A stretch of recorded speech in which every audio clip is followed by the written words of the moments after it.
நமஸ்காரம். இந்த தடவை நம்ம நவராத்திரி கோலோக்கு என்ன கான்செப்ட் எடுத்திருக்கோம்னா 108 திவ்ய தேசம். எனக்கு 108 திவ்ய தேசமும் வைக்கிறதுக்கான பொம்மைகள் கிடைக்கல.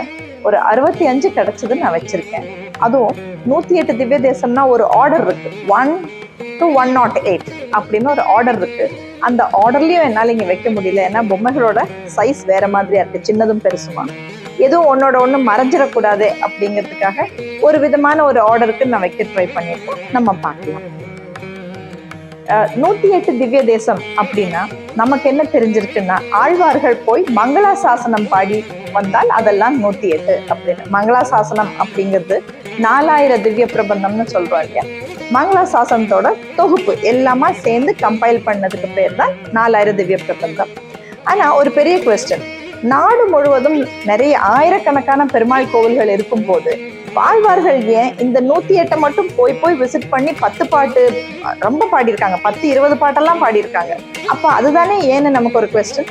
அதுக்கான ஆன்சர் என்னன்னா, எங்கெங்க பெருமாள் தன் மனசு இஷ்டப்பட்டு தானா இஷ்டப்பட்டு வந்து ஏதோ ஒரு காரணத்துக்காக நின்று நமக்கு அருள் பாலிக்கிறாரோ அந்த ஸ்தலங்களை தான் இவங்க போய் விசிட் பண்ணி அங்கதான் மங்களாசாசனம் பண்ணினாங்க. அதுதான் 108 திவ்ய தேசங்கள். இப்போ முதல் திவ்ய தேசம் நமக்கு ஸ்ரீரங்கம். ஸ்ரீரங்க ரங்கநாதர் பள்ளிகொண்ட பெருமாள் ரொம்ப அழகா சேவிச்சுட்டு இருப்பார். இது வந்த கதை, அதாவது நான் சொன்னேன் பெருமாள் தானா இஷ்டப்பட்டு வந்தார்னு. இதை பார்த்தோம்னாலே புரிய ஆரம்பிச்சோம் பெருமாள் எப்படி எதுக்காக வந்து நின்னார் அப்படிங்கிறது தான் காரணமே அப்படின்னு. ஒரு நாள் பிரம்மன் வந்து பார்க்கடல் ஓரத்துல பூஜை பண்ணி உட்கார்ந்துட்டு இருக்கார். ஒரு பெரிய நீர் குமிழி, வாட்டர் பபிள், பெரிய நீர் குமிழி அப்படியே வெடிச்சு ஃப்ரீஸ் ஆச்சான். எப்படின்னா, ஒரு பெரிய பிரணவாக்கார விமானம் அப்படின்னு சொல்றோம். விமானம்னா கோபுரத்துக்கு மேல பெரிய இப்படி ஒரு விமானம் இருக்கும், அது மேலதான் நம்மளால கலசங்கள் வைக்க முடியும். அந்த மாதிரியான ஒரு இதுக்கு பேர் விமானம். அந்த விமானம் ஓங்கிற ஷேப்ல இருந்துதான் பிரணவாக்கார விமானம். அந்த விமானத்துக்கு கீழே பள்ளிகொண்ட பெருமாளா அந்த உடஞ்ச வாட்டர் பபிள் ஃப்ரீஸ் ஆச்சான். அப்படி ஃப்ரீஸ் ஆனது அதிசயமா பார்த்த பெருமாள் அதை கையில ஏந்தி வச்சு பூஜை பண்ணிட்டு இருந்தார். இது இங்க வைகுண்டத்துல நடந்தப்போ அந்த நேரத்துல இங்க அயோத்தியாவோட ராஜாவா இருந்தது இக்ஷவாகு. இக்ஷவாகுங்கிறது ராமபிரானோட கொழுத்தா. அவர் தான் அப்ப அயோத்தியா ராஜா. அவருக்கு ரொம்ப யோகிக் பவர்ஸ் ஜாஸ்தியா. அவரோட யோக சக்தினால சரீரத்தோட நேரா பிரம்மலோகம் போய் பிரம்மனுக்கு ஹலோ சொல்லிட்டு வருவாராம். ஏன்னா 2 பேரும் நல்ல நண்பர்கள். அப்படி ஒரு நாள் அவர் பிரம்மலோகம் போன போது இந்த பெருமாளை பார்த்து ரொம்ப அதிசயப்பட்டு, எனக்கு கொடு, நீ பிரம்மன் தானே, பெருமாளுக்கு பக்கத்துல இருக்கவன் தானே, இதை எனக்கு கொடு, என் நாட்டுக்கு நான் கொண்டு போய் வச்சு பூஜிக்கிறேன்னு கேட்டாராம்.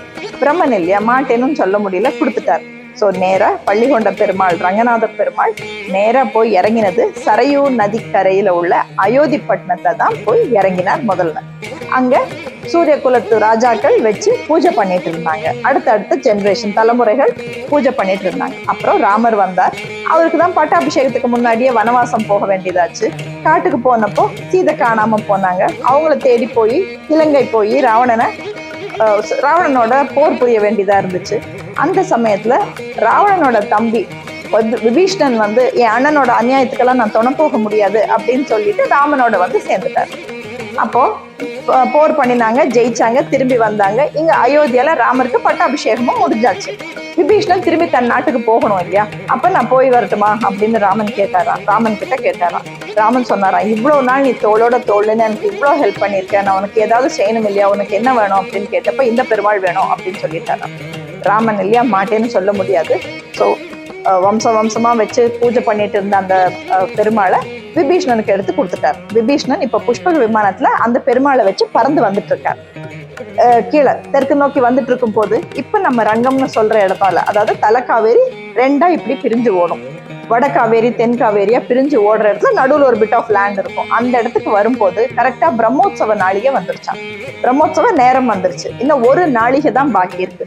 நாளிகைன்னா 24 minutes. அதுக்குள்ளார பறந்து போய் ஸ்ரீலங்காவை எட்ட முடியாது. அதனால புஷ்பக விமானத்திலிருந்து பெருமாள் அங்க இறக்கி பிரம்மோற்சவம் நடத்தினாராம். பிரம்மோற்சவம் எல்லாம் நடந்து முடிஞ்சுட்டு பெருமாள் எடுத்தப்போ வரமாட்டேன்ட்டார் பெருமாள். ரொம்ப வருத்தப்பட்டு, விபீஷ்ணன் நீ இப்படி பண்ணலாமா, என் தேசம் எப்பவுமே ரணபூமியா இருந்திருக்கு, உன்ன மாதிரி பள்ளிகொண்ட ஒரு பீஸ்ஃபுல்லா அமைதியா ஒரு தெய்வத்தை அங்க வச்சு பூஜித்தாலாவது என்னோட தேசம் அமைதியாகும், அதுக்கும் கொஞ்சம் ப்ராஸ்பரிட்டி வரும் அப்படின்னு நான் நினைக்கும் போது நீ வரமாட்டேன்னு இப்படி சொல்றேன். கவலையே படாத, நீ போ, நான் தெற்கு முகமா திரும்பி படுக்கிறேன், எப்பவுமே உன்னையும் உன் தேசத்தையுமே பார்த்துட்டு இருக்கேன், நீ எப்ப என்ன திரும்பி பார்த்தாலும் உன்னை பார்க்கறது உனக்கு தெரியும்னு சமாதானம் பண்ணி அனுப்பி வச்சாராம்.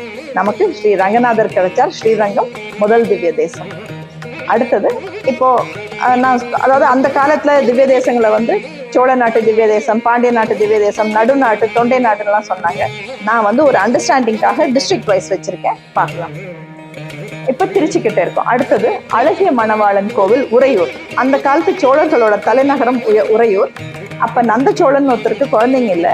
ரொம்ப காலம் சுவாமியை வேண்டிட்டு இருக்கும் போது தாமரை ஆறு நாங்க ஒண்ணு ஓடிட்டு இருக்கோம். அந்த ஆத்துல பெரிய ஒரு 1000 இதழ்கள் உள்ள தாமரையில ஒரு பொன் குழந்தை கிடைச்சாங்களாம். கமலவல்லின்னு பேர் வச்சு வளர்த்திட்டு இருந்தாராம். அவங்க பெருமாளை தான் கல்யாணம் பண்ணிக்கணும்னு ரொம்ப நாள் தவம் இருந்து பூஜை பண்ணிட்டு இருக்கவங்க அந்த கமலவல்லி தாயாரை வந்து கல்யாணம் பண்ணிக்கிறதுக்காக அழகான மணவாளன் தான் மாப்பிள்ளை, அழகான மணவாளன் தான் வந்து சேர்ந்தவர் அழகிய மணவாளன். அதுக்கு அடுத்தது நம்ம இருக்கிறது உத்தமர் கோவில், புருஷோத்தமன். அங்க பிரம்மா, சிவன், விஷ்ணு 3 பேரையும் நம்மளால தரிசிக்க முடியும் உத்தமர் கோயில்ல. புருஷோத்தமா அப்படின்னா புருஷர்களில் உத்தமர் புருஷோத்தமர். பிரம்மனுக்கு இருந்த ஒரு சாபம் நீங்கிறதுக்காக யாகம் பண்ணிட்டு இருக்கார். அந்த யாக கலச தீர்த்தத்தை பெருமாளுக்கு தான் அபிஷேகம் பண்ணணும், அப்பதான் அவருக்கு சரியா சாப நீக்கம் வரும் அப்படின்னு. இவர் பண்ண யாகத்துல ஒரு பெரிய கரம்ப மரம் வந்து நின்றுச்சான். கரம்ப மரம் நின்ன உடனே என் யாகத்துக்கு பதில் சொல்லி பெருமாள் கரம்ப மரமா தான் நிக்கணும் அப்படிங்கிற நம்பிக்கையில அந்த கரம்ப மரத்துக்கே அந்த தீர்த்தத்தை அபிஷேகம் பண்ணாராம். பெருமாள் தோன்றி அவரோட சாபத்தை நீக்கி தந்தாராம். அதே போல சிவன் வந்து பிரம்மாவோட 5 தலையில ஒரு தலையே கொய்துட்டார். அந்த தலை, அது செய்த பாவம் தலையில கையில அந்த தலை அப்படியே ஒட்டிக்குச்சு, கபாலம் ஒட்டிக்குச்சு. அந்த கபாலம் நீக்கணும் அப்படின்னா அது வந்து வெடிச்சு சுக்குநூறா போடணும், அதுக்கு சாப்பாடு போடணும். யாருன்னா லக்ஷ்மி, பூர்ணவல்லி தாயார் அதுக்கு சாப்பாடு போடணுமா. இங்க உறையூர்ல இருக்கிற தாயார் தான் பூர்ணவல்லி தாயார். ஸோ சிவன் இங்க வர வச்சு பூர்ணவல்லி தாயார் அதுக்கு சாப்பாடு போட சொன்னாங்களா, போட சொன்னாராம் பெருமாள். அந்த சாப்பாட்டுக்காக அது வாய் திறந்து கபாலம் உடஞ்சு கையை விட்டு நீங்கிச்சான். ஸோ 3 பேர்த்தையும் இவரே உத்தமர் அப்படின்னு புருஷோத்தமன்னு பேரு வாங்கின உத்தமர் கோவில். அப்புறம் இது வந்து புண்டரிகாட்ச பெருமாள், திருவெள்ளரை. திருவள்ளரைங்கிறது ஒரு சின்ன ஹில் மாதிரி இருக்கும், வெரி சீனிக் பிளேஸ். அங்கிருந்து பார்த்தா அடிச்சு ஓடுற காவேரி பக்கமா தெரியும். சில சமயம் மேலே இறங்கி ஏறி வரும், நம்ம எப்படி அந்த மலையில இருந்தே அள்ளிடலாம் போல இருக்கும். அந்த மாதிரி ஒரு இடம். அங்க ஒரு தடவை சிபி சக்கரவர்த்தி வந்தவர் தன்னோட படைகளோட அங்க இறங்கினாராம். தண்டிறங்கிறதுன்னு பேரு. படைகளோட அங்க இறங்கினாராம். அவருக்கு கொடுக்கப்பட்டிருந்த ஒரு ஆணை, ஒரு பெருமாள் கிடைப்பார், நீ வந்து கோவில் கட்டணும், அதுக்காக 3700 பேர் வைஷ்ணவர்களை கூட்டிட்டு போகணும் அப்படிங்கிறது இருந்ததாம். அவர் அப்ப அங்க வந்து இறங்கியாச்சு. ஆனா ஒரு வெள்ளை பன்றி வந்து இவரை துரத்தி கொண்டு போய் காட்டுக்குள்ள விட்டுதான். அங்க மார்க்கண்டேய முனிவர் வந்து தவம் இருந்துட்டு பக்கத்துல ஒரு பெரிய புற்று இருந்துதான். வா, உனக்காக தான் காத்துட்டு இருக்கேன், காவிரி தண்ணி வச்சு அதை எடுத்துட்டு அதை கரைச்சிரு அப்படின்னு சொன்னாராம். கரைச்சப்போ உள்ள பெருமாள் நின்றுட்டு இருந்தாங்க. அப்புறம் கோவில் கட்டலாம் அப்படின்னு போய் அந்த 3700 பேர்கள் எண்ணி பாக்குறாராம். 3699 தான் இருக்கான். ஒரு ஆள் மிஸ்ஸிங். இதுக்காக திரும்பி நம்மளால போக முடியுமா அப்படின்னு ரொம்ப நின்றுட்டு இருக்கும்போது பெருமாளே சொன்னாராம், 3700வது ஆளா தோளோட தோல் உரசி உன்னோட இத்தனை தூரம் பேசிட்டே வந்த என்னையே உனக்கு அடையாளம் தெரியலையா, நீ கோவில் எழுப்புன்னு சொல்லி தானா போய் இஷ்டப்பட்டு உள்ள நின்னாராம். புண்டரிகாட்ச பெருமாள், திருவெள்ளரை. இது கோவிலடி. கோவிலடி அப்படிங்கிறது திருச்சிக்கு பக்கத்துல, திருச்சிக்குள்ளதான் இருக்கிறது பக்கம், கொஞ்சம் தாங்க தூரம். அப்பக்குடத்தான் கோவில். அப்பக்குடத்தான்னு ஏன் பேர் வந்தது அப்படின்னா, ஒரு ராஜாவோட, உபமன்யுன்னு ஒரு ராஜா, அவங்களோட சாபம் நீங்கணும் அப்படின்னா டெய்லி அவரு 1000 பிராமணர்களுக்கு சாப்பாடு போடணுமா. அது சாபம் நீங்கும் மெதுவா அப்படிங்கிற மாதிரி தான் சொல்லியிருந்தாங்க. ஒரு நாள் ஒரு பிராமணர் வந்து 1000 பேர்த்தோட சாப்பாடையும் சாப்பிட்டுட்டாராம். சாப்பிட்டுட்டு இன்னும் என்ன இருக்குன்னு கேட்கிறாராம். அப்போ என்னாவது கொடுத்த ஒரு திருப்தின்னு சொன்னா தானே எழுந்திருக்க வைக்க முடியும். மற்றவங்க எல்லாம் காத்துக்கிட்டு இருக்காங்க. எனக்கு அப்பம் ரொம்ப பிடிக்கும் அப்படின்னு சொன்னாராம். சரின்னு ஒரு குடம் நிறைய அப்பம் பண்ணி கொண்டாந்து வச்சாங்களாம். குடம் நிறைய இருக்கிற அப்பத்தை சாப்பிட்டு இன்னும் இருக்கான்னு கேட்டாராம். பண்டக சாலையில் இருக்க பொருட்கள் குறைஞ்சிட்டு வருது. சரி, கடைசியா ஒரு குடத்தை அப்பம் கொண்டு வந்து வச்சுட்டு காவலாளி எல்லாம் சொல்றாங்க, இதுல ஒரு அப்பம் சாப்பிட்டு திருப்தின்னு சொல்லிட்டு மத்தவங்களுக்கு இது வச்சுட்டு போய் எப்படி நாங்க முடிக்கிறது இன்னைக்கு அன்னதானத்தை அப்படின்னு. கொடுத்த அப்பத்தையும் புடுங்கிடுவாங்களோ அப்படின்னு சொல்லிட்டு குடத்தோட ஓடி போய் பள்ளி கொண்டாராம். அப்ப கொடுத்தான். தஞ்சாவூர் நீலமேக பெருமாள். தஞ்சகன்னு ஒரு அரக்கனை அழிக்கிறதுக்காக எல்லா ரிஷிகளும் முனிவர்களும் சேர்ந்து யாகம் நடத்தினாங்களாம். அந்த யாகத்துக்கு இறங்கி வந்த பெருமாள் அந்த தஞ்சகனை அழிக்கும் போது தஞ்சகன் இறக்குற தருவாயில சொன்னானா, என் பேர்ல இந்த ஊர் வழங்கட்டும். அதனால அது தஞ்சாவூர் நீலமேக பெருமாள். அங்க இன்னும் 2 பெருமாள் இருப்பாங்க. தண்டகன்னு ஒரு அரக்கன் அழிச்சார், கஜமுகன்னு ஒரு அரக்கன் அழிச்சார். அந்த பெருமாள்களும் அதே கோவிலுக்குள்ள இருக்காங்க. 108 திவ்ய தேசத்துல ஒண்ணு. இப்போ நம்ம இது முடிச்சிட்டோம். அடுத்த டிஸ்ட்ரிக்ட் கும்பகோணம் டிஸ்ட்ரிக்ட் போகலாம். இப்போ நம்ம அடுத்து பார்க்க போகிறது குடந்தை அல்லது கும்பகோணம். கும்பகோணத்தில் நமக்கெல்லாம் தெரிஞ்ச பெரிய கோவில் சாரங்கபாணி பெருமாள் கோவில். சாரங்கபாணி, சாரங்கம்னா வில், அதை கையில ஏந்தி இருக்கிறதுனால சாரங்கபாணி பெருமாள் அப்படின்னு. ஆனா அவர் உற்சவர் தான். உள்ள இருக்க மூலவர் வேற. உள்ள இருக்க மூலவர் பேசாம படுத்துட்டு இருக்கார். பள்ளி கொண்ட பெருமாள் அது. ஆனா வந்தவர் பேர் வாங்கி கோவில் அவர் பேர்ல விளங்கிட்டு இருக்கு. அதுக்குள்ள இருக்கிற பெருமாள் பேரு ஆறாவமுதன். ஆறாவமுதன்னா அமுதன் அப்படின்னு சொன்னாலே வாயெல்லாம் இனிக்குமா. சொல்ல சொல்ல சொல்ல சொல்ல வாய் தொண்டை எல்லாம் சேர்ந்து ஆறாம இனிக்குமா. ஆறாவமுதன் அப்படின்னு பேரு. அவர் யார் அப்படின்னா, இலங்கை போர் ஜெயிச்சுட்டாங்க, இந்தியாக்குள்ள திரும்பி வந்தாச்சு, பாரத நாட்டுக்குள்ள திரும்பி வந்தாச்சு. ஆனா போர்ல ஜெயிச்சாலுமே மனசுக்குள்ள அந்த போர்னால ஏற்பட்ட குழப்பமும் ஒரு சஞ்சலமும் இருக்கும் இல்லையா. நம்மளே அப்படிதான். ஒரு சண்டையில ஜெயிச்சா கூட ஆர்கியூ பண்றோம், சண்டையில ஜெயிச்சா கூட நாளெல்லாம் அது நம்மளுக்கு ஒரு கஷ்டம் கொடுத்துட்டே இருக்கும். ஏன் இது பண்ணோம் அந்த மாதிரி. அந்த சஞ்சலத்தோட போய் பட்டாபிஷேகம் பண்ணிக்கிறதுக்கு அவருக்கு மனசு இல்லையா. ஸோ மனசெல்லாம் கொஞ்சம் தெளிவாக்கிட்டு கொஞ்சம் சந்தோஷமா நிம்மதியா போகணும் அப்படிங்கிறதுக்காக ஒரு புண்ணியமான இடத்துல பள்ளி கொள்ளணும்னு சொல்லி அவரா வந்து இருந்த இடம் இந்த சாரங்கபாணி பெருமாள் கோவில் அது கும்பகோணத்துல இருக்கு. அது ஏன் அந்த இடம் வந்து சூஸ் பண்ணார் அப்படின்னா, அங்கிருந்து தான் நமக்கு சிருஷ்டி, அதாவது கிரியேஷன் ஆரம்பிச்சதுன்னு நம்புறோம். பிரம்மா வந்து சிருஷ்டிக்கிறதுக்காக எல்லா விதைகளையும் ஒரு குடத்துக்குள்ள போட்டு அடைச்சு ஹிமயமலையில வச்சிருந்தாராம்.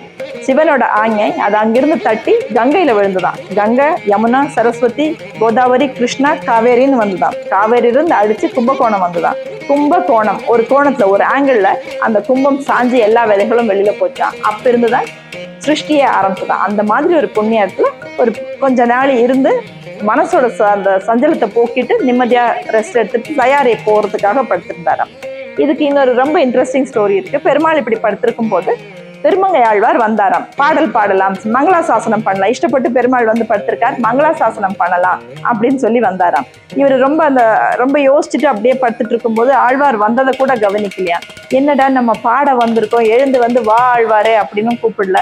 பாடல் பாட வந்திருக்கியா, வா வந்து உட்காந்து பாடு, நான் கேட்கறதுக்கு தயாரா இருக்கேன்னு சொல்லல, எதுவுமே சொல்லல. சரி நம்ம மெதுவா அப்படியே போயிடலாம்னு சொல்லிட்டு இப்படி எழுந்திருக்கவே இல்லையே பெருமாள், நம்ம போலாம் அப்படின்னு சொல்லி போகும்போது டக்குன்னு பெருமாள் இருந்துச்சு, ஆழ்வாரே நான் எழுந்திரிச்சிட்டேன் பாரு அப்படின்னு சொன்னாரா. அவர் திரும்பி கேட்டாரா, நான் ஒரு நீசன், நான் ஒரு சாதாரண மனுஷன், நான் வந்து மனசுக்குள்ள பெருமாள் எழுந்திருக்கலையே, என்ன வான்னு சொல்லலையே, நினைச்சதுக்காக நீ எழுந்தியா பெருமாளே அப்படின்னு நீ படுத்துக்கோ அப்படின்னு சொன்னாரா. அப்ப சொன்னாரா, என்ன நான் படுத்துட்டா நீ எழுந்துக்கோங்கிற, எழுந்துட்டா படுத்துக்கோன்னு சொல்ற, இப்ப நான் என்னதான் பண்ணட்டும் அப்படின்னு கேட்டாராம். திரும்பி பார்த்தாராம்.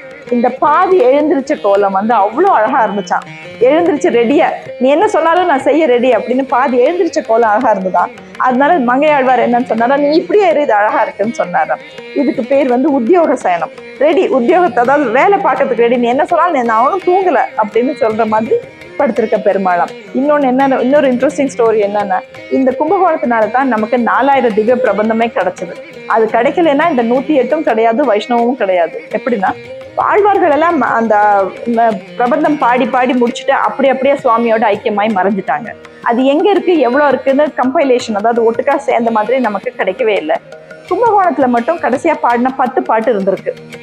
அந்த 10 பாட்டை நாதமுனின்னு ஒருத்தர் திருப்பி திருப்பி பாடிட்டே இருந்திருப்பார். திடீர்னு ஒரு நாள் தோணுச்சு, அதோட கடைசி வரியில 1000ல் வந்து முடியுமா, 1000னா அப்ப 1000 இருக்குன்னு தானே அர்த்தம் அப்படின்னு திரும்ப திரும்ப பாடும்போது அதுல ஒரு லைன் குருகூர் சடகோபன் அப்படின்னு வந்துதான். ஸோ குருகூர்னு ஒரு இடம் இருக்கு, சடகோபன்கிறது முனிவரா இருக்கலாம், சுவாமியா இருக்கலாம்னு சொல்லி நடந்து அது எங்கேன்னு தேடிட்டே போய் குருகூர் போனாராம். அங்க போய் கேட்டப்போ அவங்க எல்லாம் என்னன்னு சொன்னாங்களா, இந்த 10 பாட்டு எங்களுக்கு தெரியாது, நாங்க ஒரு 11 பாட்டு பாடிட்டு இருக்கோம் அப்படின்னு சொல்லி சொன்னாங்களா. இல்ல 1000னா இப்ப 1000 இருக்கணும்ல, இப்ப இவ்வளவு 21 தானே இருக்கு அப்படின்னு சொல்லி கேட்டப்ப என்னன்னு சொன்னாங்களா, இந்த 12 பாடம் இங்க ஒரு புளிய மரம் இருக்கு, அங்க ஒரு பெரிய முனிவர் வருவார், நீ வந்து இந்த 11 பாட்டை 12,000 தடவை பாடிப்பாரு, அவருக்கு மனசு இருந்தா வருவாரு, அவர்கிட்ட நீ கேட்டுக்கோ, எங்களுக்கு தெரியாதுன்னு சொன்னாங்களா. அது யாருன்னா ஆழ்வார்களுக்கு எல்லாம் தலைவர் நம்மாழ்வார். நம்மாழ்வாருக்கு எப்பவுமே கோவில் கிடையாதுங்க, அவர் புளியமரத்து கடையில் தான் இருப்பாரு அப்படிங்கிறது ஒரு ஸ்டோரி. ஸோ இவர் நாதமுனி போய் இவங்க கொடுத்த அந்த 11 பாட்டை 12,000 தடவை பாடினாராம். வந்தாராம் நம்மாழ்வார், என்ன வேணும் அப்படின்னு கேட்டாரா, எனக்கு 1000 பாட்டும் வேணும் அப்படின்னாராம். இந்த பிடிச்சிக்கோன்னு 1000 பாட்டை கொடுத்தாராம். சரி போயிட்டு வரேன், போதுமா அப்படின்னு நான் நம்மாழ்வார் கேட்டாராம். போதுமானா என்ன அர்த்தம் அப்படின்னாராம். எல்லாரும் பாடினா இன்னொரு 3000 இருக்கு, வேண்டாமா அப்படின்னு கேட்டாரா. வேண்டாமாவா அப்படின்னு சொல்லி கொடுங்கன்னு வாங்கிட்டு வந்தாரா. அப்ப அது கிடைச்சிருக்கலன்னா இந்த 4000 திவ்ய பிரபந்தமோ 108 திவ்ய தேசமோ நமக்கு தெரிஞ்சிருக்கிறாமே போயிருந்திருக்கும். That's another story about Kumbakonam. இன்னொன்னு என்னன்னா, அதுக்குள்ளேயே இன்னொரு 2 கோவில் இருக்கு. அதை நம்ம யாரும் போய் பெருசா விசிட் பண்றது இல்லை, போகணுங்கிறதுக்காக. அதுவும் பிரசித்தி பெற்ற கோவிலுங்கிறதுனால நான் சொல்றேன். சக்கரபாணி கோவில். சூரியனுக்கு வந்து ரொம்ப திமிர் அதிகமாயிடுச்சான், தான் ரொம்ப பவர்ஃபுல்னு. அதனால தகிக்க ஆரம்பிச்சாராம். தன்னோட தகிப்பு தனக்கே வந்து சரி வராம தாகம் எடுக்க ஆரம்பிச்சிருச்சான். சூரியனோட தாகத்தை யார் தணிக்கிறது? அதனால பெருமாள் சக்கராயத்தை விட்டாரா. அது போய் ஒரு இடத்துல அடிச்சு ஒரு பெரிய ஊத்து அவ்வளோ வேகமா கிளம்பி போய் சூரியனோட தாகத்தை தணிச்சான் சக்கரபாணி பெருமாள். அப்புறம் தன் மனசு சங்கடத்தை எல்லாம் தீர்த்துக்கிட்டு தயாராகி ராமனா வந்து அயோத்தியாவுக்கு பட்டாபிஷேகத்துக்கு போன ராமசுவாமி கோவில் கும்பகோணத்துல. அடுத்த கோவில் வந்து ஒப்பிலியப்பர் கோயில். ஒப்பிலியப்பர், ஒப்பில்லாத அப்பர்னு பேரு. இப்ப நம்ம அதை ஒப்பிலியப்பர்னு சொல்லிட்டு இருக்கோம். பூமாதேவி அங்க இருக்கிற ஆழ்வாரோட பொண்ணா பிறந்து வளர்ந்துட்டு இருக்காங்க. பெருமாளையே சேரணும்னு சுவாமி கும்பிட்டு தவம் பண்ணிட்டு இருக்காங்க. பெருமாள் வந்தாராம், ஒரு பெரிய ஆளா வந்து ஆழ்வார்கிட்ட பொண்ணு கேட்டாராம். என் பொண்ணு ரொம்ப சின்ன பொண்ணு, நீ இவ்வளவு பெரிய ஆளா இருக்கே, தர முடியாது, நீ உன் பொண்ணையே கேட்டுப்பாரு அப்படின்னாரு. அந்த பொண்ணு இல்ல, நான் இவதான் கல்யாணம் பண்ணிட்டேன்னு சொல்லி. அப்ப ஆழ்வார் சொன்னார், ஐயோ என் பொண்ணுக்கு உப்பு போட்டு கூட சமைக்க தெரியாதுன்னு. வேண்டாம் விட்டு, இன்னைக்கு வந்து நான் உப்பே சாப்பிட மாட்டேன் அப்படின்னுட்டாராமா பெருமாள். உப்பிலியப்பர் அவரோட பிரசாதத்துல இன்னைக்கும் உப்பு இல்லாம தான் செய்யறதா சொல்றாங்க. அடுத்தது ஆண்டு அளக்கும் ஐயன் ஆதனூர், திரு ஆதனூர். தன் ஊர், ஆனா பசு, அதோட ஒரு பசு வந்து அங்க நின்று தவம் பண்ணின ஊரா ஆதனூர். அந்த கதை என்னன்னா, திருமங்கை ஆழ்வார் வந்து ஸ்ரீரங்கம் பெருமாளுக்கு ஒரு மதில் சுவர் கட்டினாராம். சுத்திலும் காம்பவுண்ட் வால் மதில் சுவர் கட்டினாராம். கட்டி முடிச்சாச்சு. கட்டினவங்களுக்கு வந்து கூலி கொடுக்கறதுக்கு கையில காசு இல்லை. அதனால பெருமாளை பார்த்து, நீ தான் பெருமாளை எனக்கு உதவணும், கையில காசு இல்லைன்னு கேட்டப்போ ஒரு வணிகர் வந்தாராம். பட்டாடையெல்லாம் போட்டுட்டு ஜம்முன்னு வந்து கையில வந்து தங்க நாளி படி அளந்து போடுவோம் இல்லையா, படி அளந்து போடுவாங்க, அதுல தங்க படி ஒண்ணு வச்சுட்டு வந்தாராம். என்ன பிரச்சனைன்னு கேட்டுட்டு, இரு நீ வா, நான் வந்து உனக்கு அளந்து போடுறேன் பாருன்னு மண்ணா அளந்து போட்டாராம் பையில. எத்தனை பேருன்னு கேட்டுட்டு நம்பர் கேட்டுட்டு போட்டுட்டே இருந்தாராம். நான் வந்து காசு கேட்டா நீ மண் அளந்து போடுறே சொன்னாராம். இந்த தங்கப்படி எடுத்துட்டு போய் நீ அளந்து போடு, ஒழுங்கா வேலை செஞ்சவனுக்கு அது பொண்ணா மாறிடும்னு சொல்லி அனுப்பி வச்சாராம். அங்க போய் இவரும் எல்லாருக்கும் 1 2 3 அளந்து போட்டுட்டு இருக்காரா. யாருக்குமே அது பொண்ணா மாறலையா. மகையாள் வர துரத்த ஆரம்பிச்சிட்டாங்களாம். இவர் வந்து வணிகர் சட்டையை பிடிச்சி என்னையா பண்ணிட்டு இருக்க அப்படின்னு சொன்ன உடனே, நீ முதல்ல என்னோட தங்க நாழியை கொடு, இதுக்கெல்லாம் நான் சொல்லிட்டு இருக்க முடியாது, நான் எவ்வளவு அளந்தேன்னு கணக்கு சொல்லுன்னு ஓலைச்சுவடியில வேற எழுதிக்கிட்டு தங்க நாழியை தூக்கிட்டு ஓடி போய் கோவில் கொண்டாராம். தலைக்கு நாளி வச்சு படுத்துட்டு கையில ஓலைச்சுவடியோட படுத்துக்க பெருமாளை அங்கதான் நம்ம பார்ப்போம். அதோட பிலாசபி என்னன்னா, தங்கப்படியில அவர் தான் அளப்பார். மண் அளந்தாலும் சரி, பொண்ணு அளந்தாலும் சரி, அவர் தான் அளப்பார். எத்தனை அளக்கணுங்கிற கணக்கும் வச்சிருக்கார், அதுபடி அளப்பார். நம்மை ஆண்டு அளக்கும் ஐயன் ஆதனூர். ஜெகத் ரக்ஷக பெருமாள் திருக்கூடலூர். ஜெகத் ரக்ஷக இப்ப வந்து வையங்காத்த பெருமாள்னும் அதை சொல்லுவாங்க. பூமாதேவி அரக்கர்கள் கொண்டு போய் பாதாளத்துல புதைச்சு வச்சுட்டாங்க. அதுக்காக அவதாரம் தான் கூர்ம அவதாரம். தசாவதாரத்துல ஒண்ணு கூர்ம அவதாரம். பூமி இப்படி குத்தி உள்ள போய் கீழே இருக்க பூமாதேவியை மேல கொண்டு வந்தார். அந்த குத்தி உள்ள போன இடம் தான் திருக்கூடலூர். அந்த இடத்துல தான் உள்ள போனார். ஆனா நிக்கிற பெருமாள் நின்ன கோலத்துல தான் நமக்கு காட்சி தருவாங்க. ஏன்னா உள்ள வராகமூர்த்தி உள்ள போய் ஸ்ரீமுஷ்ணத்துல வெளியில வந்தார். அந்த பூமி பந்தோட வெளியில வர்ற மாதிரி பார்ப்போம் இல்லையா, அந்த மாதிரி வந்தார். அது குடந்தையில இருக்கு. வல்வில் ராமர் பூதப்புள்ளங்குடி. புள்ளப்பூதங்குடி. புள்ளம் அப்படின்னா பறவை, பூதன்னா உடல், புள்ள பூதங்குடி. அதாவது சீதாதேவிய ராவணன் புஷ்ப விமானத்துல தூக்கிட்டு போகும்போது அதை பார்த்தாரு இல்லையா, ஜடாயு சண்டை பிடிச்சாரு இல்லையா, காப்பாற்றணும் ஜானகியை காப்பாற்றணும் சண்டை பிடிச்சப்போ ராவணன் அதை வெட்டிட்டான். அது சாக போகிற நேரத்துல ராமன் வரட்டும்னு உயிரை கையில பிடிச்சி வச்சுட்டு ராமன் வந்த உடனே சொன்னார் இல்லையா, தெற்கு பார்த்து கூப்பிட்டுட்டு ராவணன் போயிட்டு இருக்கான், சீக்கிரம் போன்னு சொல்லிட்டு இறந்து போயிட்டார். அதனால அந்த இடத்துல அங்கேயே புதைச்சிட்டாங்க. ஆனா அந்த ஜடாயு வந்து ராமனுக்கு அப்பா மாதிரி, தசரதுக்கு க்ளோஸ் ஃப்ரெண்ட்ஸ், அப்பா மாதிரி ஜடாயு. ஜடாயு இருக்கிற தைரியத்துலதான் வைஃபையும் கூட்டிட்டு தம்பியும் கூட்டிட்டு அவர் காட்டுக்குள்ளேயே போனார். பஞ்சவாடி காட்டுக்குள்ள அவர் இருக்காரு நம்ம பலத்துக்குன்னு. இப்ப அவரையே இழந்துட்டாங்க. ஆனா 16ஆம் நாள் காரியம் செய்யற வரைக்கும் நிக்க முடியாது. வேகமா தெற்கு நோக்கி போயாகணும் சீதையை தேடிட்டு. அப்படி அவங்க டிராவல் பண்ணி வரும்போது, இந்த இடத்துக்கு வரும்போது தான் காரியம் செய்ய வேண்டிய நாள். மனசு நிறைய வருத்தத்தோட, அப்பா போட உள்ள ஒருத்தரை நம்ம தொலைச்சிட்டோமே அப்படின்னு சொல்லி மனசு நிறைய வருத்தத்தோட காரியம் பண்ணியாச்சு. அவ்வளவு வருத்தத்தோட போய் ஒரு சண்டை பிடிக்க முடியுமா அப்படின்னு வில்லெல்லாம் கீழே போட்டுட்டு நம்ம கொஞ்ச நேரம் ஒரு பெரிய குளம் இருக்கும் புஷ்கரணி, அந்த ஓரத்துல கொஞ்சம் படுத்து ரெஸ்ட் எடுக்கலான்னு படுத்திருந்தாராம். இன்னொன்னு சொல்லுவாங்க, திருமங்கை ஆழ்வார் வந்துட்டு சரி இது சாதாரண மனுஷன் போல இருக்கு, 2 கையோட ஒரு மனுஷன் ஏதோ படுத்திருக்காரு, நம்ம தான் பெருமாள்னு ஏமாந்து போய் வந்துட்டோம், வில்லெல்லாம் வச்சிருக்க வேடுவன் மாதிரி இருக்காருன்னு போனாராம்.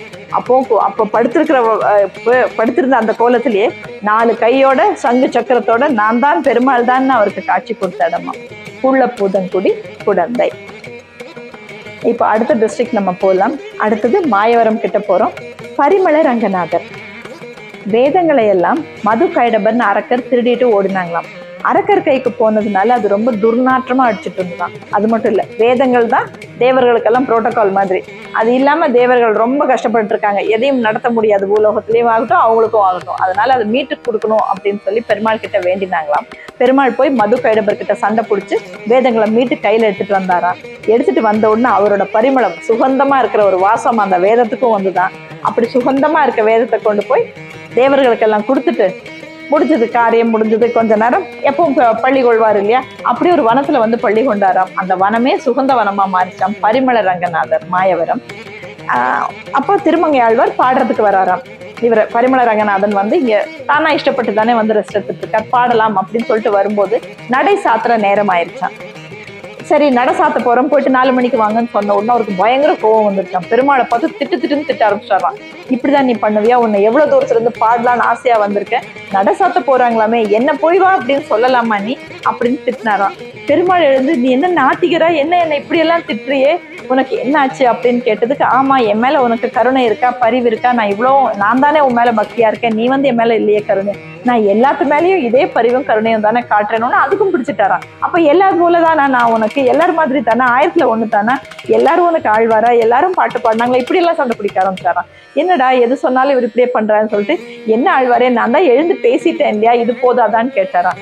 பேசணும்னு நான் சமாதானாய் போயிருவேன்னு நினைச்சேன், நான் என்னெல்லாம் மனசுல ஆசைப்பட்டு வந்தேன் தெரியுமா, உன்னோட பாடணும், ஆடணும், பேசணும், சிரிக்கணும், உன் மடியில படுத்து அழணும், கட்டி பிடிச்சிக்கணும், இன்னைக்கெல்லாம் உன் பக்கத்துல உட்காந்து பேசணும்னு என்னோட எல்லா அனுபவங்களையும் உன்னோட கிடைக்கணும்னு நினைச்சு வந்தேன்னு பேசிட்டேனேன்னு நீ சொல்றியேன்னு. என்னடா இது, எது சொன்னாலும் இவரு பிடிச்சிக்கிறாருன்னு சொல்லிட்டு, ஆழ்வாரை இனிமேல் என்னோட கதவு மூடவே மூடாது, நீ எப்ப வேணாலும் வரலாம், எப்ப வேணாலும் என்னோட உட்காந்து நீ பாட்டும் பாடலாம், என்ன வேணாலும் செய்யலாம். இப்பவும் அது நட சாத்துறது இல்லை, திறந்தா நைட் தான் சாத்துறாங்க.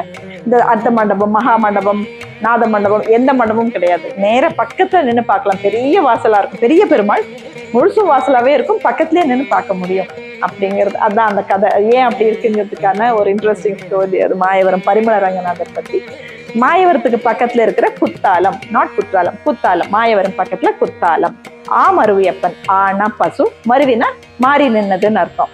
இந்திரனுக்கு ஒரு பயம் வந்துதான், கீழே ரிஷிகளும் முனிவர்களும் பயங்கரமா யாகம் நடத்தி பவர்ஃபுல்லா மாறிட்டு இருக்காங்க, நம்மளை விட பவர்ஃபுல்லா மாறிடுவாங்க, அதனால அந்த யாகத்தை எல்லாம் நிறுத்தணும்னு முடிவு பண்ணாராம். யாகத்தை நிறுத்தணும்னா என்ன பண்ணணும்னா பசுக்களை எல்லாம் அபகரிச்சுட்டு போயிடலாம் அப்படின்னு அவரோட ஒரு பிளான் இருந்ததான். அப்ப எல்லா முனிவர்களும் ரிஷிகளும் கிருஷ்ணா கிருஷ்ணான்னு கத்துறாங்களாம்.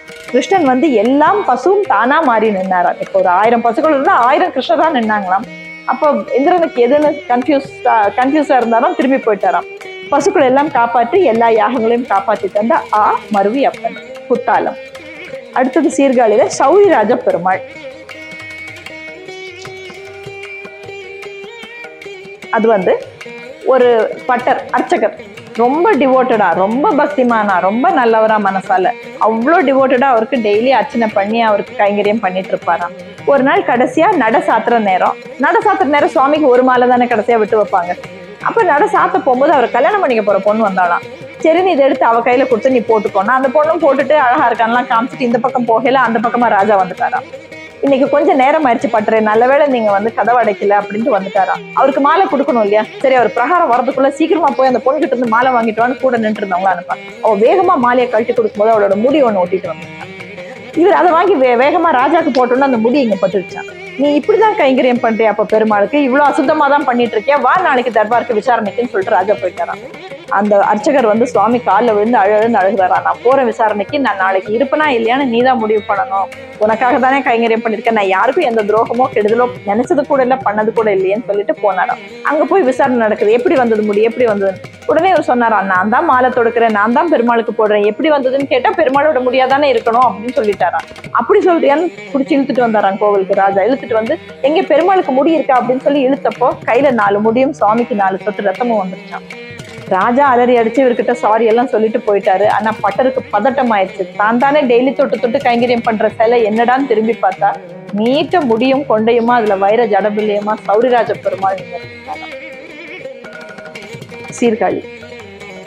அதுல வந்து ஆழ்வார்கள் மங்களாசாசனம் பாடும்போது ஒரு பாட்டு சொல்லுவாங்க, என்னென்ன சிகை அலங்காரம் வேணா நீங்க எல்லாம் பண்ணிக்கோங்க பொண்களா, ஆனா ஒரு 20 ரூபாய் பூ வாங்கி சௌரிராஜன் கொண்டையில வச்சு பாருங்க, அந்த அழகுக்கு ஈடு எதுவும் இல்லைன்னு ஒரு ஆழ்வார் பாடினார். அந்த மாதிரி சௌரிராஜன் சீர்காழி. அடுத்த சீர்காழி திவ்ய தேசம் வந்து அதாவது நான் ஆர்டர்ல போகல, திருக்காவளம்பாடி கோபாலகிருஷ்ணன். காவளம்பாடினா பூங்காவனம் நந்தவனம் அந்த மாதிரி. திருக்காவளம்பாடி கோபாலகிருஷ்ணன். அதாவது கிருஷ்ண அவதாரம் பூலோகத்துல தான் நடந்தது. அவரு பூமியில இருக்கார், கூட சத்யபாமா இருக்காங்க. சத்யபாமா எனக்கு பாரிஜாத பூ வேணும்னு கேட்டாங்களாம். பாரிஜாத பூ வந்து இந்திரலோகத்துல மட்டும்தான் இருக்கும். சரி கிருஷ்ணர் போனாராம், ஏன்னா இந்திரனுக்கு அவர் நிறைய ஹெல்ப் பண்ணியிருக்காரு. அப்ப அவர்கிட்ட போய் இப்ப இந்த மாதிரி சத்யபாமா வந்து பூ வேணும்னு ஆசைப்படுறா, ஒரே ஒரு பாரிஜாத பூ கொடு, நீ இப்போ பூலோகவாசி, நீ வந்து இந்திரன் தோட்டத்துல இருக்கிற பாரிஜாத பூவெல்லாம் கேட்கக்கூடாது, அது இந்திரலோகத்துல மட்டும்தான் இருக்கும், போயிட்டு வான்னு துரத்தினாராம். வந்த கிருஷ்ணன் அவரோட பாரிஜாத தோட்டத்தையே அழிச்சிட்டாராம். அழிச்சதெல்லாம் சரி, கீழே வந்து என்ன கொடுப்பாரு அவரும் சத்யபாமாக்கு, பூ தானே வேணும், அதனால இங்க ஒரு பாரிஜாத தோட்டம் அமைச்சு காவல் நின்னாராம் திருக்காவளம்பாடி கோபாலகிருஷ்ணன். அதனாலதான் பாரிஜாத மலரே நமக்கு கிடைச்சா, இல்லைன்னா இந்திரலோகத்தோட ஸ்டாப் ஆயிருக்கும், நமக்கு பாரிஜாத பூ இருந்திருக்காங்க. ஓகே. அப்புறம் அடுத்தது சீர்காழியில தேவநாயகர். அது கரெக்டா என்னன்னா தேவாதி தேவராஜன், அவர் தேவர்களுக்கெல்லாம் தேவராஜன் அப்படின்னு. அசுரர்கள் எல்லாம் ரொம்ப பவர்ஃபுல் ஆயிட்டு இருக்காங்க அப்படின்னு தேவர்கள் எல்லாம் போய் பெருமாளை கன்வின்ஸ் பண்ணணும். எதுக்குன்னா பார்க்கடலை கடைஞ்சு அமுதம் எடுத்து கொடுங்க, அந்த அமுதம் வந்தா தான் இனிமேல் எங்களால சமாளிக்க முடியும் பொழைக்க முடியும் அப்படின்னு போய் அவர்கிட்ட வேண்டணுமா. அதுக்காக எல்லாரும் தொகையா ஒரு இடத்துல நின்னாங்களா. திரு தேவனார் தொகை. எல்லா தேவர்களும் தொகையா நின்ன இடம் தேவனார் தொகை, திரு தேவனார் தொகை சீர்காழி. அப்போ பெருமாள் கன்வின்ஸ் ஆகி கண்டிப்பா நான் உங்களுக்கு பார்க்கடலை கடைஞ்சு கொடுக்குறேன், அமுதம் எடுத்து தரேன் அப்படின்னு சொல்லி பார்க்கடல் கடையிறதுக்கான ஆயத்தங்கள் நடத்துறதுக்காக தேவர்களுக்கெல்லாம் தலைவனா நின்ன இடம் தேவாதி தேவராஜ பெருமாள் சீர்காழி. கோவிந்தராஜ பெருமாள் சீர்காழிக்கு பக்கத்துல சித்திரக்கூடம் அல்லது சிதம்பரம். சிவனும் பார்வதியும் நாட்டியம் ஆடினாங்க. அப்ப சிவன் தான் ஜெயிச்சார்னு எல்லா தேவர்களும் சொல்லிட்டாங்க. அப்போ பார்வதி அதை ஒத்துக்க மாட்டேன்ட்டாங்க. நீங்க எல்லாம் பயாஸ்ட், என் அண்ணனை கூட்டின்னு வாங்க அப்படின்னு சொல்லிட்டாங்களாம். பெருமாளை போய் கூப்பிட்டாங்களாம். இப்ப சிவன் பார்வதி டான்ஸை நீங்க தான் பார்த்து தீர்ப்பு கொடுக்கணும்னு. நான் வரேன், ஆனா எனக்கு படுத்துக்கிறதுக்கு இடம் வேணும் இல்லைன்னு கேட்டாராம். ஸோ விஸ்வகர்மா ஒரு பெரிய சித்திரக்கூடம் அமைச்சாராம், பெரிய ஆடிட்டோரியம் சித்திரக்கூடம் அமைச்சாராம். வந்து சௌகரியமா நான் படுத்துக்கிறேன், நீங்க எவ்வளவு நேரம் வேணா ஆடுங்கன்னு சொன்னாராம். அப்போ பார்வதியும் சிவனும் ஆடும்போது சிவனோட வேகத்துக்கு ஈடு கொடுக்க முடியாம பார்வதி எப்படி மெதுவா ஸ்லோயாயி பெருமாள் கிட்ட வராங்க, நான் அவங்க ஜெயிச்சாங்கன்னு சொல்லலாம் அப்படின்னு சொல்லிட்டு. ஆனா பெருமாள் பாத்தியா இப்ப நீ தோத்துட்ட இல்லையா, அவர் தானே ஜெயிச்சாரு. கோவம் வந்து தில்லைக்காளியா போய் நின்னாங்களாம். சித்திரக்கூடம் கோவிந்தராஜ பெருமாள். மகர நெடுங்குளை காதர் திருப்பேர் நகர்னு பேர் அந்த ஊருக்கு. சுவாமியோட பேர் நீட்டமா இருக்கிறதுனால திருப்பேர் நகர் அப்படின்ட்டாங்க. அந்த சுவாமி பாத்தீங்கன்னா பெரிய மீன் கம்மல் போட்டிருப்பார். தங்க மகரம்னா மீன், குளைனா கம்மல், நெடுன்னா நீட்டமா இருக்கிறது, பெரிய மீன் கம்மல் போட்டு அமர்ந்திருக்கிற பெருமாள் மகர நெடுங்குளை காதர். அது என்னன்னா அதோட ஸ்டோரி என்ன, ஏன் பெருமாள் அந்த இடத்துக்கு வந்து உட்கார்ந்தாருன்னா, பூமாதேவி கரும் பச்சை நிறம், பெருமாளும் அந்த கருப்பு நிறம் தான், கரும் பச்சை நிறம். அது மட்டும் இல்லை, அவருக்கு வந்து ஸ்ரீதேவி விட பூமாதேவி மேல கொஞ்சம் பாசம் அதிகம், கொஞ்சம் இஷ்டமும் அதிகம். ஃபுல்லா பள்ளி கொண்டாலும் எழுந்து உட்கார்ந்தாலும் நடந்தாலும் அவரோட பார்க்கடல் இருக்கிறதும் பூமாதேவி மேலதான். பூமியை காப்பாத்துறதுக்கு தானே இத்தனை அவதாரமும். ஸோ பூமாதேவியை ரொம்ப பிடிக்கும். ஸ்ரீதேவிக்கு வந்து மார்பிள் ஒரு இடம் கொடுத்துருக்காரு, வள மார்பிள் வாழ்கின்ற மங்கையிலேயே அவங்க கொடுத்துருக்காங்க. இந்த கர்வம் வந்து எப்பவும் பூமாதேவிக்கு உண்டாம். ஸோ துர்வாசர் வந்தார் பெருமாளை பார்க்கறதுக்கு. இந்த மாதிரி சும்மா இருந்திருக்கலாம், போ நீ போய் அவங்கள பார்த்து ஐஸ்வர்யம் கொடு, அது கொடு இது கொடுன்னு கேட்குதானே போறேன், போ அப்படின்னு சொன்னாங்களாம். இவ்வளோ திமிராயிடுச்சா உனக்குன்னு துர்வாசர் ஒரு சாபம் கொடுத்தாராம். எப்படின்னா, லக்ஷ்மியோட அழகும் செவப்பும் உனக்கு வரட்டும்னு சொன்னாங்களாம். பூமாதேவி ரொம்ப அழகா மாறி செவப்பா மாறிட்டாங்களாம். ஐயோ எனக்கு இந்த அழகும் செவப்பும் வேண்டாம், பெருமாளுக்கு இது பிடிக்காது, என்ன பழையபடி மாத்து அப்படின்னு கேட்டாங்களாம். அப்ப இந்த சாபம் நீங்கணும்னா ஒரு பெரிய புஷ்கரணியை காட்டினார். அந்த திருப்பேர் நகர்ல இருக்கிற அந்த புஷ்கரணியை காட்டினார். நீ போய் அந்த குளக்கரையில உட்காந்து தவம் பண்ணு, பெருமாள் வருவார் உன்னை ஏத்துக்குவார்னு. இவங்களும் உட்காந்து தவம் பண்ணினாங்க. பெருமாள் வந்துட்டு இருக்கார். ஆனா அவருக்கு கொடுக்கறதுக்கு எதுவுமே கையில இல்லைன்னு ஒரு வருத்தமா இந்த அம்மாக்கு. அந்த குளத்தை பார்த்து கும்பிட்டாங்களா, என் கையில எதுவும் இல்லையே, வந்துட்டு இருக்காரு பெருமாள், நான் என்ன கொடுத்து அவரை என்னை ஏத்துக்கும் போது ஏதாவது நான் கொடுக்கணுமேன்னு துள்ளி குதிச்ச 2 மீன் பெரிய கம்மலா, தங்க கம்மலா அவங்க கைக்கு கிடைச்சுதான். வந்த பெருமாளுக்கு அது கொடுத்தப்போ அவ்வளோ இஷ்டமா அதை வாங்கி போட்டுட்டு அவங்களே ஏத்துட்டு அந்த இடத்துல அமர்ந்தாரு. அதே இடத்துல எல்லாருக்கும் அருள் கொடுக்கறதுக்காக உட்கார்ந்தாரு. மகர நெடுங்குழைக்கார், திருநெல்வேலி மாவட்டம். அதுக்கு கீழே தோத்தாத்ரி சுவாமி பெருமாள். தோத்தாத்ரி பெருமாள் பேரு Thothathri. தோத்தாத்ரின்னா அழிக்கிறவர். he who removes things or destroys. நம்ம நெகட்டிவிட்டியை, நம்மளோட கோபங்களை, நம்மளோட ப்ராப்ளம் எதுவா இருந்தாலும் ரிமூவ் பண்ற பெருமாளா தோத்தாத்ரி சுவாமி. வானமாமலை அந்த ஊர் பேரு. இப்ப நாங்குநேரிம்பாங்க. நாங்குநேரினா கடல் மாதிரி 4 ஏரி 4ஆ பிரிச்சிருப்பாங்க அந்த குளத்தை, அந்த ஏரியை. ஒவ்வொன்றுக்கும் ஒரு கேரக்டரிஸ்டிக், ஒரு ஃபீச்சர் இருக்குமா. ஒன்னொன்னு ஒரு மாதிரி கடல் மாதிரி அடிச்சு, அதாவது அலை அடிக்கிற அளவுக்கு இருக்குமா நாங்குநேரி. 4 பாட்டா இருக்கிற ஒரு, அதுதான் அந்த ஊரோட பேர், வானமாமலை அல்லது நாங்குநேரி. அங்க உட்கார்ந்துருக்க பெருமாள் தான் தோத்தாத்ரி பெருமாள். ஒரு தடவை வைகுண்டத்துல வந்து ஃபுல்லா சண்டை சீசன் அப்படியா போச்சு. மியூசிக் சீசன் நமக்கு டிவியில வர மாதிரி சண்டை சீசனா போயிடுச்சான்.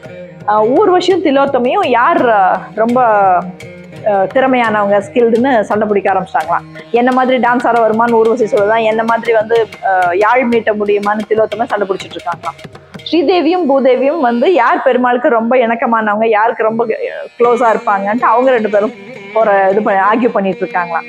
அதே மாதிரி சந்திரனும் சூரியனும் யாரு ரொம்ப பவர்ஃபுல் அப்படின்னு சண்டை பிடிச்சிட்டு இருக்காங்க. ஆதிசேஷனும் கருடனும் யார் பெருமாளுக்கு வந்து நிறைய ஹெல்ப் பண்ணியிருக்காங்க, யாருனால பெருமாள் இவ்வளவு சந்தோஷமா இருக்காருன்னு அவங்களும் இவர் பார்த்தாராம். என்ன சொன்னாரா, நான் அமைதியா ஒரு இடத்துல போய் உட்கார போறேன், எனக்கு பிடிச்ச ஒரு ஸ்தலத்துல நான் போய் உட்கார போறேன், நீங்க என்னோட இருக்கணும் அப்படின்னு நினைச்சா அங்க வந்து ஊர்வசியும் திலோத்தமையும் எனக்கு சத்தம் இல்லாம 2 பக்கம் கவரி வீசணும். கவரி வீசுவாங்க இல்லையா, அந்த கவரி வீசணும். ஸ்ரீதேவியும் பூதேவியும் தாயாரா வந்து என் 2 பக்கம் உட்கார்ந்து அருள் பாலிக்கணும். தாயார்னா ரொம்ப அமைதியா அழகா சாந்தமா இல்லையா, தாயாரா வந்து அருள் பாலிக்கணும். என் கால்கடியில நித்திய சூரியர்களா சந்திர சூரியர்கள் உட்காரணும். எனக்கு படுக்கையா ஆதிசேஷனும் வாகனமா கருடனும் நிக்கணும் அப்படின்னு சொல்லி அந்த இடத்துக்கு வந்து அமர்ந்தாராம். எல்லாரும் அவரோட வைகுண்டமே இறங்கி வந்து அமைதியா உட்கார்ந்துதான். இப்படி அவர் உட்கார்ந்த இடத்துல ஒரு வாட்டி ஹிஸ்டரி சேஸ் மண்ணு க்ளோஸ் பண்ணி ஆயிடுச்சுங்களா, ரொம்ப பெரிய ஸ்ட்ராங் மாதிரி வந்து மண்ணு க்ளோஸ் ஆயிடுச்சாம். அப்ப திருவிதாங்கூர் மகாராஜா கனவுல வந்து அவர் இந்த மாதிரி நான் அடியில மண்ணுல புதைய வந்துருக்கேன், நீ வந்து எனக்கு கோவில் கட்டுன்னு சொன்னாராம். அவர் ரொம்ப கேர்ஃபுல்லா தான் மம்முட்டி இந்த கடப்பாரி எல்லாம் போட்டாரா. டக்குன்னு ஒரு துளி கடப்பாரியோட ஒரு அந்த முனை வந்து பெருமாளுக்கு நெத்தியில பட்டு ரத்தம் வந்துருச்சான். அவர் அழுது புலம்பி காலில் விழுந்து அழுதாராம். அப்ப பெருமாள் சொன்னாராம், கவலைப்படாத, அங்க அந்த காட்டுக்குள்ளேயே கிடைக்கிற ஒரு தைலம், ஒரு எண்ணெய், அது லேசா பூசு சரியா போயிடணும். இன்னைக்கும் சுவாமிக்கு அங்க எண்ணெய் காப்பு டெய்லி நடக்கும். அங்க ஒரு எண்ணெய் கிணறு இருக்கு. கொஞ்சமா சுவாமிக்கு எண்ணெய் வச்சுட்டு அந்த எண்ணெய் கிணறுல அந்த எண்ணெயை சேர்த்துருவாங்க. அது கொஞ்சம் இத்தினோண்டு தான் கிடைக்குமா நமக்கு, அவ்வளோ எல்லாரும் கேட்பாங்க இல்லையா, அந்த கொஞ்சம் போட்டாலே அவ்வளோ வியாதி தீரும், ஏதோ ஒரு மெடிசினல் ப்ராப்பர்ட்டி மீது அந்த மாதிரி சொல்லுவாங்க. அப்ப தினம் சுவாமிக்கு அந்த எண்ணெய் வைக்கிறதுனால அவரோட பிரசாதத்துல மிளகா சேர்த்த மாட்டாங்க. தலைக்கு எண்ணெய் வச்சா மிளகா சேர்த்தக்கூடாது இல்லையா, ஒன்லி குருமிளகு, காரத்துக்கு வேணும் சீரகம் குருமிளகு, அதுதானே அவரோட பிரசாதம். ஒரு நாள் கூட மிளகா சேர்த்தது இல்லையா. அடுத்த திவ்ய தேசம் திருநெல்வேலி மாவட்டத்துல இருக்க திருக்குறுங்குடி. திருக்குறுங்குடிங்கிறது ஒரு மலை. அதாவது ஆழ்வார்களுக்கெல்லாம் தலைவர் நம்மாழ்வார், அவங்க அம்மா உடைய நாச்சியாருக்கு அப்ப குழந்தைங்க இல்லை, அந்த மலையில உட்கார்ந்து தவம் பண்ணினாங்களாம். அவங்களுக்காக காட்சி கொடுத்தாராம் பெருமாள். உனக்கு குழந்தை தர, என்ன மாதிரி, யார் மாதிரி குழந்தை வேணும்னு கேட்டாங்க. உன் மாதிரி வேணும் பெருமாளேன்னு பெருமாளை பார்த்து கேட்டாங்களாம். பெருமாள் என் மாதிரி வருவான், கண்டிப்பா வைஷ்ணவத்தையும் காப்பாற்றுவான், அவனாலதான் வைஷ்ணவமே காப்பாற்றப்படும் சொன்னாங்க. ஏன்னா நம்மாழ்வார் இல்லைன்னா 4000 திவ்ய பிரபந்தமும் இல்லைன்னு நம்ம பார்த்தோம் இல்லையா. 4000 திவ்ய பிரபந்தம் தான், 108 திவ்ய தேசங்களும் இல்லை, வைஷ்ணவம் இல்லை. ஸோ வைஷ்ணவத்தை காப்பாற்ற அருள் செய்து வைஷ்ணவ பேர்னால வைஷ்ணவ நம்பின்னு அவரை சொல்றோம். இப்போ அடுத்தது கடலூர் மாவட்டம் தேவநாதன். தேவநாதன் வந்து அது என்னன்னா அசுரர்களுக்கும் தேவர்களுக்கும் சண்டை நடந்தது. அப்படி உக்கிரமா போர், பெரிய கூட்டமா இருக்கு. அப்ப சிவன் விட்ட திருசூலம் வந்து விஷ்ணுவை பார்த்து போக ஆரம்பிச்சிருச்சு. விஷ்ணு சட்டுன்னு திரும்பி சக்கராயத்தை விட்டு அதுல மாட்டினாராம். சக்கரத்துல அந்த வேல் மாட்டி நின்னுச்சான். ஐயோ என்ன சக்கரம் வருதே, எங்க யார் நிக்கிறாங்க, எங்க நிக்கிறாங்க விஷ்ணுன்னு பார்த்தப்போ பெருசா எல்லாருக்கும் பெருசா தோன்றி நின்னாராம் பெருமாள். அப்ப அவரை பார்க்கும்போது 3ஆ தெரிஞ்சாராம். விஷ்ணுவாவும் தெரிஞ்சாராம், பிரம்மாவாவும் சிவனாவும் காட்சி தந்தாராம் சிவனுக்கு. ஓ இவ்வளவு உக்கிரமா நடக்குதான்னு. அப்படி ஒரு உக்கிர போர். தேவர்கள் எல்லாம் ஜெயிச்சாச்சு. இவருக்கு ரொம்ப டயர்டா ஆசுவாசப்படுத்திக்கிறதுக்காக தாயாரோட உட்கார்ந்த இடமா அது கடலூர் மாவட்டத்துல இருக்கிற திருவஹீந்திரபுரம். வஹீந்திரம்னா பாம்பு, வஹீந்திரம்னாலே பாம்பு. அது என்னன்னா, இவர் அவ்வளோ ஒரு அதாவது பெரிய போரை ஜெயிச்ச இதுக்காக டயர்டா உட்கார்ந்துருக்கும் போது ஆதிசேஷனும் கருடனும் சண்டை பிடிக்கிறாங்களாம். என்னாலதான் பெருமாள் ஜெயிச்சாரு, என்னாலதான் பெருமாள் ஜெயிச்சாரு, 2 பேரும் சண்டையா. அதனால இவர் சொன்னாரா, எனக்கு ரொம்ப தாகமா இருக்கு, யாராவது தீர்த்தம் கொண்டு வாங்களே முதல்ல அப்படின்னு சொன்னாராம். கருடன் உடனே மேல வைகுண்டத்துக்கு பறந்து போச்சான் விராஜா நதியிலிருந்து தீர்த்தம் கொண்டு வரதுக்கு. ஆனா ஆதிசேஷன் ரொம்ப கிளவரா வால்ல ஓங்கி அடிச்சுதான் இருக்கிற இடத்துலயே ஒரு பெரிய ஊத்து வந்து பெருமாளோட தாகம் தணிச்சுதான். ஆனா கருடன் கொண்டு வந்த விராஜா நதி தீர்த்தம் இப்ப அங்க ஆறா ஓடிட்டு இருக்கு. அதையும் குடிச்சு ஆசுவாசப்படுத்திக்கிட்டு இவர் வந்து அந்த இடத்துலயே குடியிருந்தாராம்.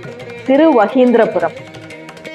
அடுத்தது திருக்கோவிலூர், விழுப்புரம், கடலூர் விழுப்புரம் பக்கம்ங்கிறதுனால அங்க வச்சேன். சின்ன பெருமாளா இருக்காரு இல்லையா, வலது கால் தூக்கி இருப்பார். அதாவது திருவிக்கிரம பெருமாள்னு அவருக்கு பேரு.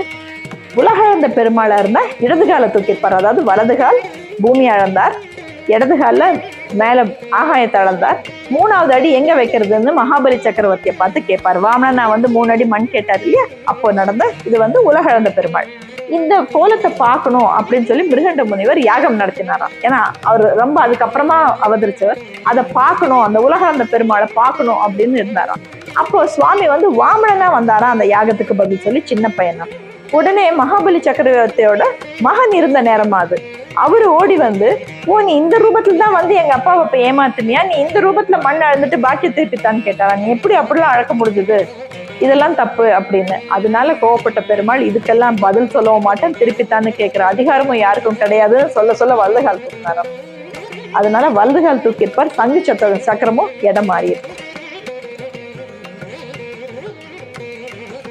திருவிக்கிரம பெருமாள். அடுத்தது நாகை மாவட்டம், நாகப்பட்டினத்து ராஜா. இது எல்லாமே கிராமங்கள். ஸோ பட்டணத்துக்கு ஒரு ராஜா, நாகப்பட்டினம் ராஜான்னு சொல்லுவாங்க பாட்டுல சும்மா. அது என்னன்னா சௌந்தரிய ராஜன். அவ்வளோ அழகா, பார்த்துக்கிட்டே இருக்கிற அளவுக்கு அழகா ராஜா மாதிரி நிப்பாரா. நகையெல்லாம் ஒரு தங்க சாவி கொத்து இருக்குமா. ராஜாலாம் அந்த காலத்துல இடது காதுல ஒரு நீலக்கல் கடுக்கன் போட்டிருப்பாங்க, அதெல்லாம் போட்டுட்டு நிப்பாரா ராஜா மாதிரி. சௌந்தரியவல்லி தாயார் அது மாதிரி 10 மடங்கு அழகா. ஏன் நாகைப்பட்டினம்னா, நம்ம 4 யுகம் சொல்றோம் இல்லையா, இப்ப நம்ம கலியுகத்துல இருக்கோம். முதல் யுகத்துல வந்து நாகை, அப்ப வந்து அவருக்கு நாகை படுக்க வராத நேரம், ஆதிசேஷன் இவரை பார்த்து தவம் இருந்தாங்களாம் ஏத்துக்க சொல்லி. அப்ப ஆதிசேஷனை ஏத்துக்கிட்டு தனக்கு பாம்பு படுக்கையா பண்ணி படுத்தாரா. நாகைக்கு அருள் செஞ்சதுனால நாகைப்பட்டினம். சௌந்தரியராஜன் அண்ட் சௌந்தரியவல்லி தாயார். அடுத்தது மதுரை கள்ளழகர், அழகர் கோவில், கள்ளழகர். திருமால் இருஞ்சோலை, அழகர் கோவில் தான் சொல்றாங்க. திருமால் இரும் சோலை, திருமால் இருந்த அழகான ஒரு சோலைன்னு அர்த்தம். உலகளந்த பெருமாளோட கால் மேல ஆகாசத்துக்கு போச்சு இல்லையா, பிரம்மனுக்கு பெருமாளோட கால் தெரிஞ்சுதான். உடனே அங்கிருந்து ஒரு தீர்த்தம் ஊத்த ஆரம்பிச்சிட்டாரா அந்த காலுக்கு. நூபுரம்னா தண்டை, காலில் போடுறோம் இல்லையா, அந்த தண்டை. அந்த தண்டையில பட்டு கீழே வந்ததுனால அது நூபுர கங்கையா. அந்த நூபுர கங்கைக்கு கீழே வந்து நின்று அவரு மேல தண்ணி பட்டு தெரிக்கிற ஒரு உற்சவம் இருக்கும். அப்படி அருள் பாலிக்கிறதுக்காக அந்த நந்தவனத்துக்கு வந்த அழகராம். உலகத்துக்கே ரொம்ப ஃபேமஸா இருக்கிற சித்திர பண்டிகை ஒன்று நடக்கும் இல்லையா மதுரையில, சித்திர திருவிழா. அந்த சித்திர திருவிழால குதிரை ஏறி கள்ளழகர் ஆத்துல இறங்கி தங்கையோட கல்யாணம் பார்க்க வந்தவர். மண்டகப்படி வாங்கி வாங்கி வாங்கி லேட்டா வந்ததுனால தங்கையோட கல்யாணம் முடிஞ்சு திரும்பி போறதா ஒரு கதை இருக்கு இல்லையா, அந்த கள்ளழகர். அடுத்தது கூடல் அழகர். கூடல் நகர் அப்படின்னாலே மதுரை. நான்மாட கூடல் அதெல்லாம் பேரு மதுரைக்கு தான். மதுரைக்குள்ள இருக்கிற கூடல் அழகர் என்னன்னா, பெரியாழ்வார் யாருன்னா, ஸ்ரீவில்லிபுத்தூர் ஆண்டாள் கிடைச்சாங்க இல்லையா ஒருத்தருக்கு, அவர் தான் பெரியாழ்வார் வந்து பாண்டிய மன்னனோட ஒரு அத்வைத டவுட்டை தீர்த்து வைக்கிறதுக்காக போனார் பாட்டு பாடி. அங்க யார் அந்த அத்வைத டவுட்டை தீர்த்தாலும் ஒரு பெரிய கம்பத்துல பொற்காசுகள் போட்ட ஒரு மூட்டை இருக்கும். அந்த தடி தானா வளைஞ்சு வரும் அப்படின்னு வச்சிருந்தாங்க ஒரு தடி. ஏன்னா அத்வைத பத்தி டவுட் இல்லையா, வேதங்கள் எல்லாம் அதை ஒத்துக்கணும் அந்த ஆன்சரை. அப்போ தானா அந்த தடி சாஞ்சு வரும்னு சொன்னாங்க. இவர் பாடின எல்லாரும் ட்ரை பண்ணி யாருனாலையும் முடியல. பெரியாழ்வார் வந்தார். இவர் அவ்வளவு அழகா அந்த அத்வைத டவுட்டை தீர்த்தும் போது அந்த தடி தானா வளைஞ்சு இவருக்கு வந்துதான். ஸோ இவர் ஜெயிச்சாச்சு அப்படின்னு சொல்றதுக்காக ராஜா இவரை பட்டத்து யானை மேல ஏற்றி உலாவரத்துக்காக அனுப்பிச்சாராம். அப்போ இந்த அழகை பாக்குறதுக்கு அவ்வளோ அழகா ஒரு பெருமாள் அங்க வந்து சிரிச்சுட்டு இவரை பார்த்து ஆசீர்வாதம் பண்ணிட்டு நின்றுட்டு இருக்காராம். எல்லாரும் இவரை விட்டுட்டு மேல ஆன்னு பார்த்துட்டு இருந்தாங்களாம். என்னடா நம்ம பட்டத்து யானையில வந்துட்டு இருக்கோம் ஜெயிச்சு, எல்லாரும் மேல ஆன்னு பார்த்துட்டு இருக்காங்களேன்னு பார்த்தா கண் கொள்ளாத அழகோட பெருமாள் இவரை பார்த்துட்டு இருக்காராம். இவருக்கு ஒரு பயம் வந்துருச்சு. அவ்வளவு அழகா பெருமாள் அங்க நிக்கிறாரு, 10,000 பேர் ஆனா அவரையே பார்த்துட்டு இருக்காங்களே, கண்ணு பட்டுருமே சாமிக்கு என்ன ஆகுறதுன்னு சொல்லி யானை மேல நின்று பல்லாண்டு பல்லாண்டு பல்லாயிரத்தாண்டுன்னு ஒரு பாட்டு இருக்கு இல்லைங்களா, பல கோடி 100,000 மல்லாண்டத்தின் தோல் மணிவண்ணா நின் சேவடி செவித்திருக்கு அப்படின்னு சொல்லிட்டு அதுக்கு அடுத்தது நீ நல்லா இருக்கணும், பல்லாண்டு இருக்கணும், உனக்கு எதுவும் ஆயிடக்கூடாதுன்னு, கண்பற்றக்கூடாதுன்னு பாடினாராம் திருப்பல்லாண்டு. அதாவது இப்பவும் வைஷ்ணவர் கோவில் எந்த பெருமாள் கோவிலும் திறக்கும் போதும் பாடுவாங்க, சாத்தும் போதும் பாடுவாங்க. அங்க பெரியாழ்வாரை பார்த்து ரசிச்சு ஆசீர்வாதம் பண்றதுக்காகவும் அந்த பல்லாண்டு கிடைச்சதுக்காகவும் வந்த பெருமாள். அடுத்தது வடபத்ரசாயி ஸ்ரீவில்லிபுத்தூர் ஆண்டாள் கோவில்னு இப்ப நம்ம சொல்றோம். அதை நம்ம தமிழ்நாடோட சிம்பிள் அதுதானே, முதுரையில ஒரு ஒரு இது இருக்கும், ஆண்டாள் கோவில் அப்படின்னு சொல்றோம். அது ஒரிஜினலா வடபத்ரசாயி கோவில் தான். வில்லி அப்படின்னு ஒரு ட்ரைபல் கிங், ஒரு காட்டில் இருக்கிற காட்டுவாசிகளோட ஒரு கிங். டெய்லி அவன், அதாவது எப்படி அவன் ஜனங்களை ப்ரொடெக்ட் பண்ணி வச்சிருந்தான்னா, அவன் மட்டுமே வேட்டைக்கு போவான், யாரும் வேற எந்த மிருகங்களுக்கும் இரையாயிடக்கூடாதுன்னு போய் எல்லாத்துக்கான உணவையும் அவனே வேட்டையாடி கொண்டு வரான். ஒரு நாள் எதுவுமே கிடைக்காத ஒரு கஷ்டம் அவனுக்கு. ஒரு மரத்துக்கடியில ரொம்ப சோகமா படுத்திருந்தாங்க. அப்ப பெருமாள் வந்து அவனுக்கு கனவுலையோ அல்லது அந்த பாதி தூக்கத்துல இருக்கவனுக்கு வந்து கேக்குது, உனக்கு அடியில நான் தான் படுத்திருக்கேன், அந்த மரத்துக்கு அடியில வேருக்கு அடியில நான் தான் இருக்கேன், நீ என்னை எடுத்துட்டு போய் ஒரு பெரிய நகரமாக்கு, அங்க நிறைய வந்து எல்லாரும் குடியேறுவாங்க, அப்போ உனக்கு இந்த மாதிரியான வேட்டை தொழிலோ உனக்கு மனசு சங்கடமான எந்த இதுவும் இல்லாம உன் மக்களை அவ்வளவு அழகா நீ காப்பாத்தினான். அவங்க கொண்டு வந்து பண்ணதுனால்தான், வில்லிங்கிறவங்க கொண்டு வந்தால்தான் வில்லிபுத்தூர். அங்க ஆண்டாள் இருந்ததுனால ஸ்ரீவில்லிபுத்தூர் ஆச்சு வடபத்ரசாயி. அடுத்தது வந்து திருக்கோஷ்டியூர் சௌமிய நாராயண பெருமாள். அது வந்து மதுரை திருப்பத்தூர் போற வழியில இருக்கும் அந்த கோவில். திருக்கோஷ்டியூர், கோஷ்டினா கோஷ்டியா கூட்டமா இருக்கிறதுக்கு பேர்னா கோஷ்டி. திருக்கோஷ்டியூர்னா தேவரெல்லாம் கூட்டமா வந்து பெருமாளை கன்வின்ஸ் பண்ணாங்களாம். எதுக்குன்னா, ஹிரண்யகசிபு அந்த ராஜா வந்து ரொம்ப அட்டகாசம் பண்ணிட்டு இருக்கான், பிரகலாதனை காப்பாத்தி ஆகணும், நீ அவதாரம் எடுக்க வேண்டிய நேரம் வந்துருச்சு, நீ கண்டிப்பா அவதாரம் எடுக்கணும்னு அவருக்கு ரொம்ப கன்வின்ஸ் பண்ணி அவர் அவதாரம் எடுக்கிறதுக்காக அங்க எல்லாரும் வந்து திட்டம் போட்டு அவரை கன்வின்ஸ் பண்ணி அவதாரம் எடுக்க வச்சாங்களாம். நரசிம்ம அவதாரம் எடுத்தாரு இல்லையா, கசிபு, ஹிரண்ய கசிபு வதம் பண்றதுக்கு. அதுக்காக கோஷ்டியா வந்து நின்ன இடம் திருக்கோஷ்டியூர். ஆனா நமக்கு இது எப்படி தெரியும் அப்படின்னா, திருக்கோட்டியூர் சுவாமிங்கிற பெரிய குரு, அவருக்கு வந்து உபதேசிக்கப்பட்டதுதான் ஓம் நமோ நாராயணா அப்படிங்கிற மந்திரம். இதை சொன்னாலே முக்தி அப்படிங்கிறது குருவோட வாக்கு. அவர் வந்து ராமானுஜருக்கு இதை அவர்கிட்ட இருந்து கேட்டுக்கணும், உபதேசம் வாங்கிக்கணும்னு ஒரு ஆசை. ஆனா 18 தடவை நடக்க வச்சார் ராமானுஜரை. ஒரு தடவை வந்தாரு, டெஸ்ட் வச்ச ஃபெயில் அப்படின்னு அனுப்பிச்சிட்டாரு, மறு தடவை வந்தாரு, நோ ஃபெயில் அப்படின்னு அனுப்பிச்சிட்டாரு. இப்படியே 18 தடவை நடக்க வச்சு அவரை சோதிச்சு 18ஆவது தடவை தான் உபதேசம் பண்ணாரா ராமானுஜர். பண்ணும்போதே என்னன்னு சொன்னாரா, இதே மாதிரி நீ யாருக்காவது உபதேசம் பண்ணணும்னு நினைச்சுன்னா இப்படி 18 தடவை சோதிச்சதுக்கு அப்புறம் தான் நீ சொல்லி கொடுக்கணும்னாரா. இதெல்லாம் நடக்கிற வழியா அப்படின்னு சொல்லிட்டு ராமானுஜர் என்ன பண்ணாரா, அந்த கோவிலோட கோபுரத்து மேல ஏறி நின்று யாருக்கெல்லாம் முக்தி வேணுமோ, யாருக்கெல்லாம் அவங்க பாபங்கள் போய் விமோச்சனம் வேணுமோ எல்லாரும் வாங்க, நான் அதுக்கான மந்திரத்தை சொல்லித்தரேன் அப்படின்னு சொல்லிட்டாராம். லட்சக்கணக்கான மக்கள் வந்து அங்க நின்னாங்களா. இவர் அங்க நின்று ஓம் நமோ நாராயணான்னு கத்தி சொல்லிட்டாராம். அப்ப குரு சொன்னாராம், குரு வார்த்தை மீறி இருக்க உனக்கு நரகம் தான் கிடைக்கும்னாராம். இத்தனை லட்சம் பேர் வைகுண்டம் போனா நான் நரகம் போக ரெடி அப்படின்னு சொன்ன ஊர் அது திருக்கோஷ்டி. திருப்புல்லானி ராம்நாத் டிஸ்ட்ரிக்ட். திருப்புல்லானினா புல்ல இது படுக்கையா போட்டு படுத்திருந்த ராமர். அவர் அதாவது இலங்கை போகணும் போர் புரியறதுக்கு, பெரிய படை இருக்கு இப்போ. அப்போ அந்த ஓஷனை எப்படி தாண்டுறதுன்னு தெரியல, அதனால கூட விபீஷ்ணன் இருந்தான். அப்போ உன்னோட நாடு தானே, எப்படி இந்த சமுத்திரத்தை தாண்டி நான் படைகளை நடத்தி கொண்டு போறதுன்னு எனக்கு ஒரு உபாயம் சொல்லுன்னு கேட்டாராம். அவர் விபீஷனுக்கு தெரிஞ்ச ஒரே ஃபார்முலா சரணாகதி தான். நேரா வந்து ராமனை சரணாகதி அடைஞ்ச உடனே எல்லாம் அவருக்கு சரியா நடந்தது. It was out for him. அதனால சொன்னாரா, நீயும் சரணாகதி ஆயிடு, சமுத்திரராஜன் கிட்ட வழி விடுவார் அப்படின்னு சொன்னாராம். அதனால 3 நாள் அன்னம் தண்ணி இல்லாம தர்பப்புல்ல போட்டு படுக்கையப்பட்டாராம். தர்பப்புல்லோட பிளேட்ஸ் ரொம்ப ஷார்ப், நம்ம வேகமா உருவினாரே கையில கட்டாகும், அந்த மாதிரி தர்பப்புல்ல போட்டு 3 நாள் அன்னமும் தண்ணியும் இல்லாம படுத்திருந்து சமுத்திரராஜனை வேண்டி கேட்டாராம். சமுத்திரராஜன் வந்து அப்பதான் சொன்னார், விபீஷணன் கிட்ட கொடுத்து ஆஞ்சநேயரை வந்து கல்லை தூக்கி வீச சொல்லி நான் மிதக்க விடுறேன், அது மேல நீ சைனியத்தை கொண்டு போலாம் அந்த பக்கம் சொன்ன இடம் திருப்புல்லானி, ராமநாத். இப்போ சென்னை, அடுத்தது சென்னை வரும். சோழ சிம்மபுரம் அல்லது ஷோலிங்கர். இப்போ ஷோலிங்கர்னா தான் நமக்கு அது தெரியும். மெட்ராஸ்ல தவத்துல உட்கார்ந்துருக்க யோக நரசிம்மர். எல்லா அவதாரமும் முடிச்சு தவத்துல போய் ஒரு மலை மேல உட்கார்ந்த யோக நரசிம்மர் 1300 படி ஏறித்தான் அவரை போய் பார்க்கணுமா. அவர் ஆஞ்சநேயரையும் கூப்பிட்டாராம். ராமாவதாரம் முடியும் போதே உன்னை கூப்பிட்டோம், நீ வந்து அப்ப சொன்ன நான் இங்கே இருந்து எங்கெங்க ராமாயணம் இருக்கோ எங்கெங்க ராமநாமம் கேட்குதோ நான் காதுக்குள்ள கேட்டுட்டு இங்கே இருக்கேன்னு சொன்னேன். இப்ப அவதாரங்கள் முடிச்சு போக போறேன் வர்றியான்னு கேட்டாராம். இப்போவும் நான் உன்னை பார்த்துட்டு தான் உட்கார போறேன்னு அதுக்கு எதிர ஒரு சின்ன மலை ஒரு 300 படி அங்கதான் அவரும் உட்கார்ந்துருக்காராம்.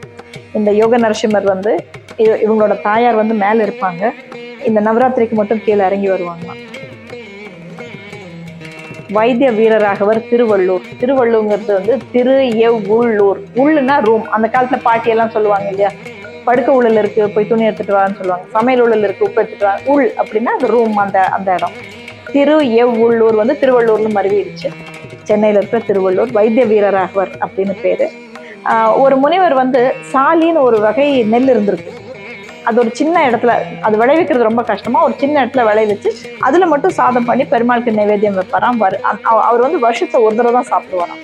அதுலயும் 1/4 பாகம் பெருமாளுக்கு, 3/4 பாகம் வருஷத்துல ஒரு தடவை இவர் சாப்பிடுவாராம். கரெக்டா அவர் சாப்பிடுற அன்னைக்கு வந்து பெருமாள் வந்து எனக்கு ரொம்ப பசிக்குது, பெருமாளா வரல, ஒரு வயோதிக பிராமணரா வந்து எனக்கு ரொம்ப பசிக்குதுன்னு அது ஃபுல்லா சாப்பிட்டு போயிட்டாராம். இவர் இன்னும் அடுத்த வருஷம் தானே சாப்பிடுவார். அடுத்த வருஷம் இதே மாதிரி சாப்பிட்ற நாள் வந்தாராம். எனக்கு ரொம்ப பசிக்குதுன்னு சொல்லி வாங்கி சாப்பிட்டாராம். அப்போ சாப்பிட்டுட்டு சும்மா இருக்காம எனக்கு வயிறு ரொம்ப ஒரு மாதிரி ஃபுல்லா இருக்கு, தூக்கமா வருது, நான் உள் உறங்கட்டும் அப்படின்னு கேட்டாராம். அவர் சொன்னாராம், எனக்கு இருக்கிறதே இந்த இடம் தான், நீ இங்கேயே படுத்து உறங்கு அப்படின்னு பள்ளி கொண்டாராம். அவரையும் ஆட்கொண்டாராம். திரு உள்ளூர் திருவள்ளூர் வைத்திய வீரராக பெருமாள். கடல் மல்லை ஸ்தல சயன பெருமாள். கடற்கரை கோவில் 7 இருந்தது, அதுல 6 வந்து கடல் அரிச்சிருச்சு. இப்போ 1 தான் கடற்கரை கோவிலா இருக்கு. அதுக்குள்ள இருக்கிற பெருமாள். அதாவது இந்த முனிவர் வந்து ஒருத்தர், அவருக்கு விவரம் தெரிஞ்சனால அவர் வந்து தவமாவே இருந்துட்டாராம். அப்போ கண் முழிச்சு எல்லா பூஜையும் முடிச்சுட்டு நம்ம பூ போடுவோம் இல்லையா சுவாமிக்கு, புஷ்பம் எல்லாம் சுவாமிக்கு கொடுக்கணும். சுவாமி எங்க இருக்காருன்னு கேட்டாராம். யாரோ சொன்னாங்களா கடலுக்கு நடுவுல தான் இருப்பாரு பெருமாள் அப்படின்னு.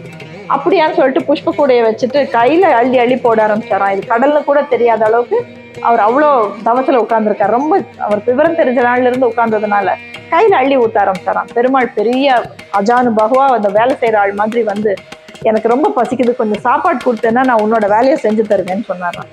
சரின்னு இவர் போய் சாப்பாடு எடுத்துட்டு வர்றதுக்குள்ளார கடலை வத்த வச்சாராம். கடலை உள்வாங்க வச்சு அவருக்கு வழி பண்ணி கொடுத்தாராம்.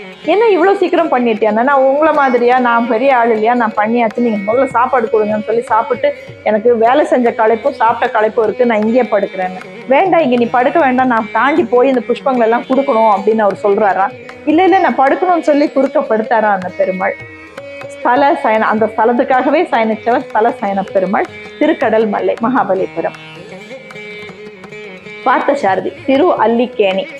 அந்த கேணி வந்து கடல் மாதிரி பெருசா இருக்குமா, அல்லியா நிறைஞ்சு வாசனையா இருக்குமா. அது அந்த பக்கமா கடல் சத்தம் கேட்குமா, இந்த பக்கம் வயல்கள் இருக்குமா, இந்த பக்கம் பூங்காவனமா இருக்குமா. அங்க அதாவது இது நம்ம பார்த்தசாரதி பெருமாள் தான் திருவல்லிக்கேணி பெருமாள்னு சொல்லிட்டு இருக்கோம். பார்த்தசாரதி ஆக்சுவலா உற்சவர். மறுபடியும் நிறைய கோவில்ல நம்ம பார்த்தல, உள்ள இருக்கிற பெருமாள் வேற, படுத்திருக்கிற கோலத்துல இருப்பார். உற்சவர் பேர் வாங்கிட்டார். பார்த்தசாரதி கோவிலா தான் நமக்கு அதை தெரியும். உள்ள பட்டிருக்கிறது மன்னாதன பெருமாள். வெறும் சங்கு, எந்த ஆயுதம் இல்லாம சங்கு மட்டுமே கையில வச்சிருக்கிறவர். மகாபாரத போர் முடிஞ்சு ஒரு மாதிரி மனசு கஷ்டத்துல எல்லா வெப்பன்ஸையும் கீழே போட்டுட்டு வெறும் அந்த சங்கை மட்டும் எடுத்து ஒரு பக்கமா ரெஸ்ட் எடுக்கணும்னு சொல்லி வந்தவராம். அதான் இந்த இடம் இவ்வளவு அழகா இருக்கிறதுனால அங்க வந்து படுத்திருக்கார் மன்னாதன பெருமாள். இவர் வந்து இந்த இதுல கூட பார்க்கலாம், பீஷ்மரோட அம்ப முகத்துல அர்ஜுனனை காப்பாத்துறதுக்காக முகத்துல வாங்கி பூரா வடுவா இருக்கும். இப்படி இருக்க வேண்டாங்கிறதுனால தான் அதை சரி பண்ணி மீசையெல்லாம் வச்சு பார்த்தசாரதி பெருமாள் மீசையோட பார்ப்போம் இல்லையா நம்ம. இதுதான் ஒரிஜினல்ங்கிறதுனால. பக்த வச்சல பெருமாள் திரு நின்ற ஊர். பார்க்கடல் மேல கோவிச்சுட்டு லக்ஷ்மி தாயார் தனியா போய் ஒரு பக்கமா நின்றுட்டாங்க. திரு நின்ற ஊர். லக்ஷ்மி தானே, திருனா செல்வம், லக்ஷ்மி போய் நின்ன ஊர் திரு நின்ற ஊர். என்னடா இது, பார்க்கடல் மேல கோவிச்சுட்டு லக்ஷ்மி போய் நம்மளை விட்டுட்டு போய் நிக்கிறாளேன்னு பெருமாள் பின்னாடியே வந்தாராம். அப்ப பார்க்கடல் வந்து, நீ வா என்னோட, நீ வந்து அம்பாள் கிட்ட மன்னிப்பு கேளுன்னு சொன்னாங்க. பார்க்கடல் வந்து லக்ஷ்மியை பார்த்து என்னை பெற்ற தாயே அப்படின்னு கூப்பிட்டுதான் அவங்க அப்படியே மனசு இறங்கி போயிட்டாங்களா. இப்பவும் அந்த தாயார் பேரு என்னை பெற்ற தாயே தான். மனசு இறங்கி போய் அழகா பார்க்கடலை பார்த்து சிரிச்சாங்களாம். அவ்வளவு அழகா தெரிஞ்சாங்களாம். பெருமாள் அவங்களையே பார்த்துட்டு இருந்தாராம். அவ்வளவு அழகா இருந்தாங்களாம். கண் எடுக்க முடியாம அவங்களையே பார்த்துக்கிட்டு இருந்தாராம் பெருமாள். அப்படி நின்றுட்டு இருக்கும்போது திரும்ப எங்க ஆழ்வார் வந்தாராம்.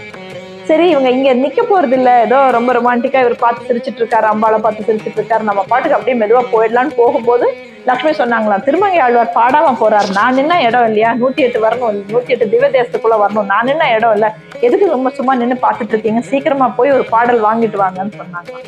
அப்பதான் அவரு ஸ்தல சயன பெருமாளை பாடுறதுக்காக போயிட்டு இருந்தாராம். அங்க போய் பெருமாள் பின்னாடியே போய் அங்க நின்னப்போ ஐயோ பெருமாள் வர்றாருன்னு சொல்லி அவர் ஒரு பாடல் பாடி கொடுத்தாராம். ஒரு பாடல் கிடைச்சிருச்சு அப்படின்னு சொல்லிட்டு கொண்டு வந்து லக்ஷ்மி கிட்ட கொடுத்தாங்களாம்.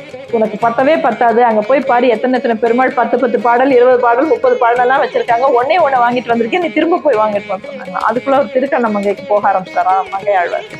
இவர் திருக்கண்ணமங்கைக்கு வந்துட்டு இருக்காரு. அங்கிருந்து பார்க்கும்போதுதான் மங்கையாழ்வார் தன் தப்பை புரிஞ்சுதான். அவ்வளவு அழகா தாயாரை பார்த்துட்டு நிற்கும் போதே நம்ம பாடி இருக்கலாம். பாட்டுல இருக்கிற தப்போ நம்ம மேல இருக்கிற தப்போ தெரிஞ்சிருக்காது. இப்ப நம்ம பாடாத தப்பு, பக்தனை தேடி பெருமாளை வர வச்சோங்கிறது ஆகி போயிடுச்சு அப்படின்னு. அதுதான் அதோட பிலாசபி. அதாவது பெருமாளை தாயாரை பார்த்துட்டே இருக்க வச்சோம்னா நம்ம தப்புன்னு தெரியாதான், தாயார் சரி பாவம் மன்னிச்சுடுங்கன்னு சொல்லிடுவாங்களா, நமக்கு விமோச்சனம் கிடைச்சிருமா?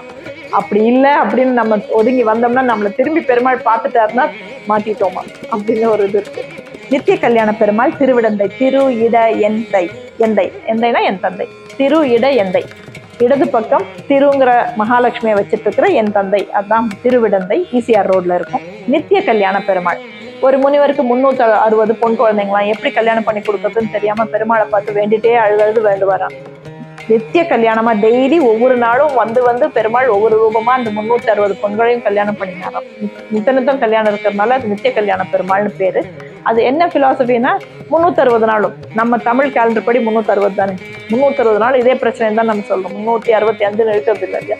360 நாளும் பெருமாள் அடையணுங்கிற அந்த இதுல இருந்தாதான் அவர் நம்மளை அழைச்சிட்டு போவாராம். இல்லைன்னா சிரமம் தானா. அதுதான் காஞ்சிபுரத்துக்குள்ள 15 திவ்ய தேசம் இருக்கு. பிரம்மன் பெருமாளை அஷ்டபுஜங்கர, அதாவது எப்பவுமே பெருமாள் படுத்த நிலையில சௌகரியமா ஆனந்தமா படுத்தே இருக்காரு, ரொம்ப ஜாலியாவே இருக்காரு இல்லையா? ஒரு மாதிரி அஷ்டபுஜமா 8 கை, அஷ்டபுஜம்னா 8 கையோட ஆயுதங்களோட அப்படி உக்ரமா பார்க்கணும்னு ஒரு ஆசை வந்துதான்.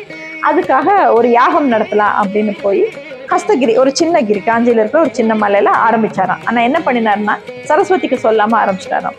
சரஸ்வதியை கூப்பிட்டுட்டு வராம. எப்படி அது கூட தர்மபத்தினி இல்லாம யாகம் ஆரம்பிக்க முடியும்னு அந்த அம்மாவுக்கு கோவம் அந்த யாகத்தை நிறுத்தணும் இல்லையா? மொத்த இடத்தையும் ஊதி இருட்டாக்கினாங்களாம். பெருமாள் உடனே தீப பிரகாஷர், விளக்கொளி பெருமாள்னு தமிழ்ல சொல்லுவாங்க. விளக்கொளி பெருமாளா அந்த இடத்த வெளிச்சம் பண்ணாராம். நான் ஏதாவது பண்ணா நீ இந்த மாதிரி பண்ணுவியா பெருமாளே, நானே வரேன் பாரு அப்படின்னு அடிச்சு ஓடி வர்றாங்களாம் சரஸ்வதி யாரு. யாகத்தை அடிச்சுட்டு போயிடுவாங்களே அப்படிங்கிறதுக்காக வேகமா பெருமாள் போய் இந்த கை, எப்போ இந்த ரைட் ஹேண்ட் வச்சுதான் படுப்பார், இப்படி வச்சு படுத்தாராம். எதோத்தக்காரி பெருமாள் அந்த இதை தடுத்து நிறுத்தினாராம். அந்த சரஸ்வதி யாகத்தை தடுத்து நிறுத்தினாராம். அதுக்கப்புறம் அந்த யாகத்திலிருந்து வரம் கொடுக்கறதுக்காக தானே வந்த பெருமாள் வரதராஜ பெருமாளா வந்தாராம். அஷ்டபுஜங்கராவும் காட்சி கொடுத்தாராம். பிரம்மனுக்கு வேண்டினபடி அஷ்டபுஜங்கரா காட்சியும் கொடுத்தாராம். அப்புறம் ஒரு நாள் வைகுண்டத்துல லக்ஷ்மி ரொம்ப புலம்ப ஆரம்பிச்சாங்களாம். நான் தான் ரொம்ப அழகு, நான் தான் எல்லாருக்கும் அருள் புரியறேன், எல்லாரும் என்ன பார்த்து ஐஸ்வர்யம் கேட்கறாங்க, நீ படுத்தே இருக்க, ஒரு வேலையும் பார்க்கறதுல ரொம்ப சவகாசமா இருக்கு, அது இதுன்னு புலம்பிட்டே இருந்தேன். இப்ப என்ன உனக்கு பிரச்சனை, உன் அழகுதான் பிரச்சனை, அது இல்லாம போட்டோங்கிற மாதிரி சொல்லிட்டாராம். அப்ப அழகில்லாம போயிட்டாங்களா லக்ஷ்மி. இது எப்படி மாறும்னு கேட்டப்போ, காமாட்சி தவம் உட்கார்ந்துருக்கா, வெகு காலமா தவம் உட்கார்ந்து கண் திறந்தா அதுக்கு அந்த சக்தி உன்னை அழகாக்கிரும் அப்படின்னு சொன்னாங்களாம். அதுதான் சொல்லுவாங்க, காமாட்சியோட வலது கண் ஸ்ரீதேவி, இடது கண் சரஸ்வதி ஒண்ணு. ஸோ கண் திறந்த காமாட்சி கிட்ட இருந்து சௌந்தரியவல்லி 100 மடங்கு அழகா வந்தாங்களாம் சௌந்தரியவல்லியா. அந்த அழகை பார்க்கணும்னு பெருமாளுக்கு ஆசை. நான் திட்டி அனுப்புனதே இவர் தானே, எந்த மூஞ்சியோட பாக்குறதுன்னு சொல்லிட்டு காமாட்சி அம்மன் கோவில்லையே ஒரு தூணுக்கு பின்னாடி ஒழிஞ்சு நின்று பார்த்துட்டு இருப்பார் கல்வ பெருமாள். அப்புறம் அந்தந்த யுகத்துக்கான பெருமாள்களும் அங்க திவ்ய தேசமா எழுந்தருளி நமக்காக காட்சி கொடுத்தாங்களாம். நரசிம்மர் அழகிய சிங்கர்னு அங்க சொல்லுவாங்க. நரசிம்மர்னு சொல்றது இல்லை, அழகிய சிங்க பெருமாள் அப்படின்னு சொல்லுவாங்க. இது அஷ்டபுஜங்கர் நம்ம பார்த்துட்டோம். பவளவண்ணன், சிகப்பா இருக்கிற பரசுராமன், பச்சையா இருக்கிற ராமர், பாண்டவ தூதர் கிருஷ்ணன், அந்தந்த அவதாரம் நமக்கு அருள் கொடுக்கறதுக்காக அங்க கோவில் கொண்ட இடங்கள். அதே போல உலகளந்த பெருமாள். உலகளந்த பெருமாள் கதையில அவர் முதல் அடி மண்ணில் வச்சார், 2வது அடி விண்ணில் வச்சு, அடுத்தது எங்க வைக்கன்னு கேட்டப்ப மகாபலி என் தலையிலன்னு சொன்னாரா. தலையில வச்சு பூலோகத்துக்கு, பாதாள லோகத்துக்கு அமிழ்த்திட்டார். பாதாள லோகம் போன மகாபலி கேட்டாரா, தினம் நான் உன்னை பூஜை பண்றவன், இப்படி பாதாள லோகம் அழிச்சிட்டா உன்னை நான் எப்படி பார்ப்பேன்னு கேட்டாரான். ஏன் உனக்கு புரியலையா? பாதாள லோகத்துல ஊர்வதெல்லாம் இருக்கும், ஊர்ந்து வரதெல்லாம் ஆதிசேஷன் தானே, பாம்பு தானே, ஊரகத்தானும் நான் தானே, ஊர்ந்து வர ஊரகத்தான் நான் தானே அப்படின்னு சொன்னாராம். பாதாளத்துல வேற என்ன கிடைக்கும்? நீர் ஊற்று கிடைக்கும், அந்த நீரகத்தானும் நான் தானே அப்படின்னு சொன்னாராம். அந்த நீரை கொடுக்குற கார்வானத்தானும் நான் தானேன்னு சொல்லி நின்னாராம். அப்போ 3 கோவிலும் அந்த உலகளந்த பெருமாள் கோவிலுக்குள்ளேயே. இன்னொன்று, நம்ம காமாட்சி தவம் இருந்தாங்க ரொம்ப நாளுன்னு சொன்னோம் இல்லையா. சிவன் கோபிச்சிட்டதுனால அவர் திரும்பி தன்னை ஏற்றுக்கிட்டோம்னு சொல்லி தவம் இருந்தாங்க. எப்படி தவம் இருந்தாங்கன்னா, கீழே தீ மூட்டி ஊசி முனையில ஒத்த காலில் தவம் நின்னாங்களாம். இவ்வளோ பெரிய தீ தகிக்குதே, தங்க தாங்குவாளோ அப்படின்னு சொல்லி பெருமாளுக்கு கவலை. அதனால நிலாவை 2 துண்டாக்கி 2 துண்டை தன் கண்ணாக்கி அந்த நிலா ஒளியை பாய்ச்சிட்டே இருந்தாராம் தங்கையை பார்த்து. நிலா திங்கள் துண்டத்தான். விஜயராக பெருமாள் திருப்புட்குழி. இது வந்து காஞ்சிபுரத்துக்குள்ள இருக்காதுங்க, 45 கிலோமீட்டர்ஸ். காஞ்சி மாநகர், அதாவது அந்த டிஸ்ட்ரிக்ட் கொஞ்சம் தள்ளி இருக்கும். திருப்புட்குழி. கருடன் நம்ம பார்த்தோம் இல்லையா, அது வந்து தெற்கு பார்த்து சீதா தேவியை கூட்டு போயிட்டு இருக்காங்கன்னு ஜடாயு சொன்னாங்க இல்லையா. அந்த ஜடாயு இறந்துட்டாருன்னு குழி பண்ணி, புட்குழி, புல்னா இது, குழி பண்ணி பொதுச்சேடமா திருப்புட்குழி. 108 திவ்ய தேசத்துல 106 பூலோகத்துல 2 வந்து வைகுண்டமும் பரமபதமும் சொன்னோம். காஞ்சிபுரத்துல ஒரு சின்ன பரமபதநாதர் கோவில் இருக்கு, அதை கொஞ்சம் என்லார்ஜ் பண்ணி வச்சிருக்கேன். பரமேஸ்வர விண்ணகரம்னு பேர். அதாவது துர்வாசருக்கு கொடுக்குற குழந்தைய எப்படி கொடுக்கறதுன்னு தெரியாம முழிச்சிட்டு இருந்தாங்களாம் சிவனும். அது எல்லாரும் முழிச்சிட்டு இருக்கும் போது பெருமாள் சொன்னாரா, நீ குழந்தைய கொடு, நானே அப்பாவா வர்றேன், ஸ்ரீதேவி அம்மாவா வந்து காப்பாத்துவாங்க அப்படின்னு சொல்லி கீழே வந்தாராம். இவரே கீழே வந்தாரேன்னு சொல்லி சிவன், பார்வதி எல்லாரும் கீழே இறங்கி, நீலாதேவி எல்லாரும் வந்தாங்களாம். வைகுண்டமே கீழே இறங்கி வந்து பரமபதனார் இதுதான் பரமேஸ்வர விண்ணகரம். திருப்பதி பெருமாள் இதுவும் அப்படிதான். வந்தவர் தான் ஸ்ரீனிவாச பெருமாள். உள்ள இருக்கிறது வராக ரூபம், அது வராக கஷேத்திரம். முதல்ல வந்து தங்கினவர் வராகர் தான். ஒரு சின்ன கோவிலா கொஞ்சம் கீழே இருக்கும், மேல் மலையா இல்லாம கொஞ்சம் கீழால இருக்கும். ஸ்ரீனிவாச பெருமாள், அதாவது பிருகுமுனிவர் வந்து யார் பெரியவங்கன்னு பாக்குறதுக்காக சிவன், பிரம்மா, விஷ்ணு எல்லாத்தையும் விசிட் பண்ணாங்களாம்.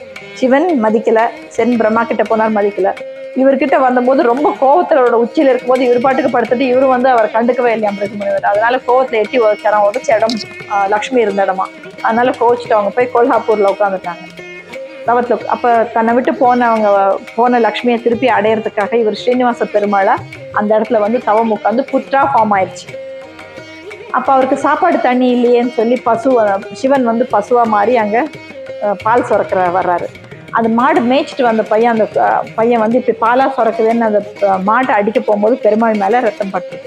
யாரோ ஓடி போய் ராஜா கிட்ட சொல்லியிருக்காங்க, பசு அடிச்சு பசுக்கு ரத்தமா வருது அப்படின்னு. அதை பார்க்க வரும்போது பெருமாள் எழுந்துச்சு நின்னாரா, இவர் தான் அடிச்சிட்டாருன்னு சொல்லிட்டு கோமா ராஜா வரும்போது, நீ பிசாசா போய் பிறப்பேன்னு சொல்லிட்டாராம் பெருமாள். அப்ப ஐயோ, நான் தவறு தெரியாம பண்ணிட்டேன்னா அடுத்த வாட்டி நீ வந்து ஆகாஷராஜனா பிறப்ப, உனக்கு தான் பத்மாவதி தாயாரா பிறப்பாங்க, அப்ப நான் வந்து கல்யாணம் பண்ணிப்போம் பொண்ண, உன் சாபம் தீரும்னு சொன்னாங்களாம். அந்த பத்மாவதி தாயாரை கல்யாணம் பண்ணிக்கிறதுக்கு வந்து ஸ்ரீனிவாச பெருமாள். ஆந்திரால எனக்கு இன்னொரு ஒண்ணுதான் கிடைச்சது. அதுக்கப்புறம் ஆந்திரால அஹோபிலம். இது ஒரு பெரிய மலை, நிறைய முகடுகள், 7 முகடு இருக்கிற மாதிரியான ஒரு பெரிய மலை இது. இது வந்து பிரகலாதனை காப்பாத்துறதுக்காக தூண்ல இருந்து பிளந்து நரசிம்மர் வந்தார். ஹிரண்யகசிபு எங்க இருக்காரு உன் பெருமாள்னு கேட்டப்போ, தூணிலும் இருப்பார் துரும்பிலும் இருப்பான்னு சொன்னப்போ, எங்க காட்டுன்னு ஒரு தூணை எட்டி உதச்சது பிறந்தது இல்லையா, அந்த இடம் பெரிய ஸ்தம்பமாட்ட நிற்குமா அந்த மலை. ஏறவே முடியாதான், தேவர்கள்னால மட்டும்தான் அந்த மலை ஏற முடியும்னு ஒரு பாட்டு இருக்கு. வேற யாராலையும் ஏற முடியாதுன்னு. அவ்வளோ இப்ப வந்து கொஞ்சம் பரவாயில்ல, பாதைகள் போட்டிருக்காங்க. பிரகலாதனை காப்பாத்தினாராம். அப்ப வந்து கருடன் கேட்கிறாரு, நீ வந்து இந்த மாதிரி காப்பாத்தினில, எனக்காக இங்க வந்து நீ இறங்கி எனக்கு அந்த தரிசனம் கொடுக்கணும், உன்னை வந்து நரசிம்மர் நான் பார்க்கணும்னு எனக்கு ஆசையா இருக்குன்னு சொன்னாராம். நவ நரசிம்மர், அவரோட ஒவ்வொரு மூடுக்கும் தகுந்த மாதிரி நவ நரசிம்மரா தந்தாராம். கடைசியா லக்ஷ்மி நரசிம்மரா மடியில லக்ஷ்மியை வச்சு கடைசியா சாந்தமா உட்காருவார். எந்தெந்த ரூபத்துல அவரோட எமோஷன்ஸை காட்டினாரு இல்லையா, அப்படியே கருடனுக்கு 9 நரசிம்மரா காட்டினாராம். 9 இடத்துல அது இருக்கும், போகிறது ரொம்ப கஷ்டம்பாங்க. இப்ப பாதி சரியாயிருக்கு. அஹோபிலம். அடுத்தது கேரளா, அனந்த பத்மநாப சுவாமி. அனந்தம் அப்படின்னா அளவுகளுக்கு அடங்காதவர், நீள அகல உயர ஆழன்னு எந்த அளவுக்குமே அடங்காதவருக்கு பேர் அந்த இதுக்கு பேர் அனந்தம்.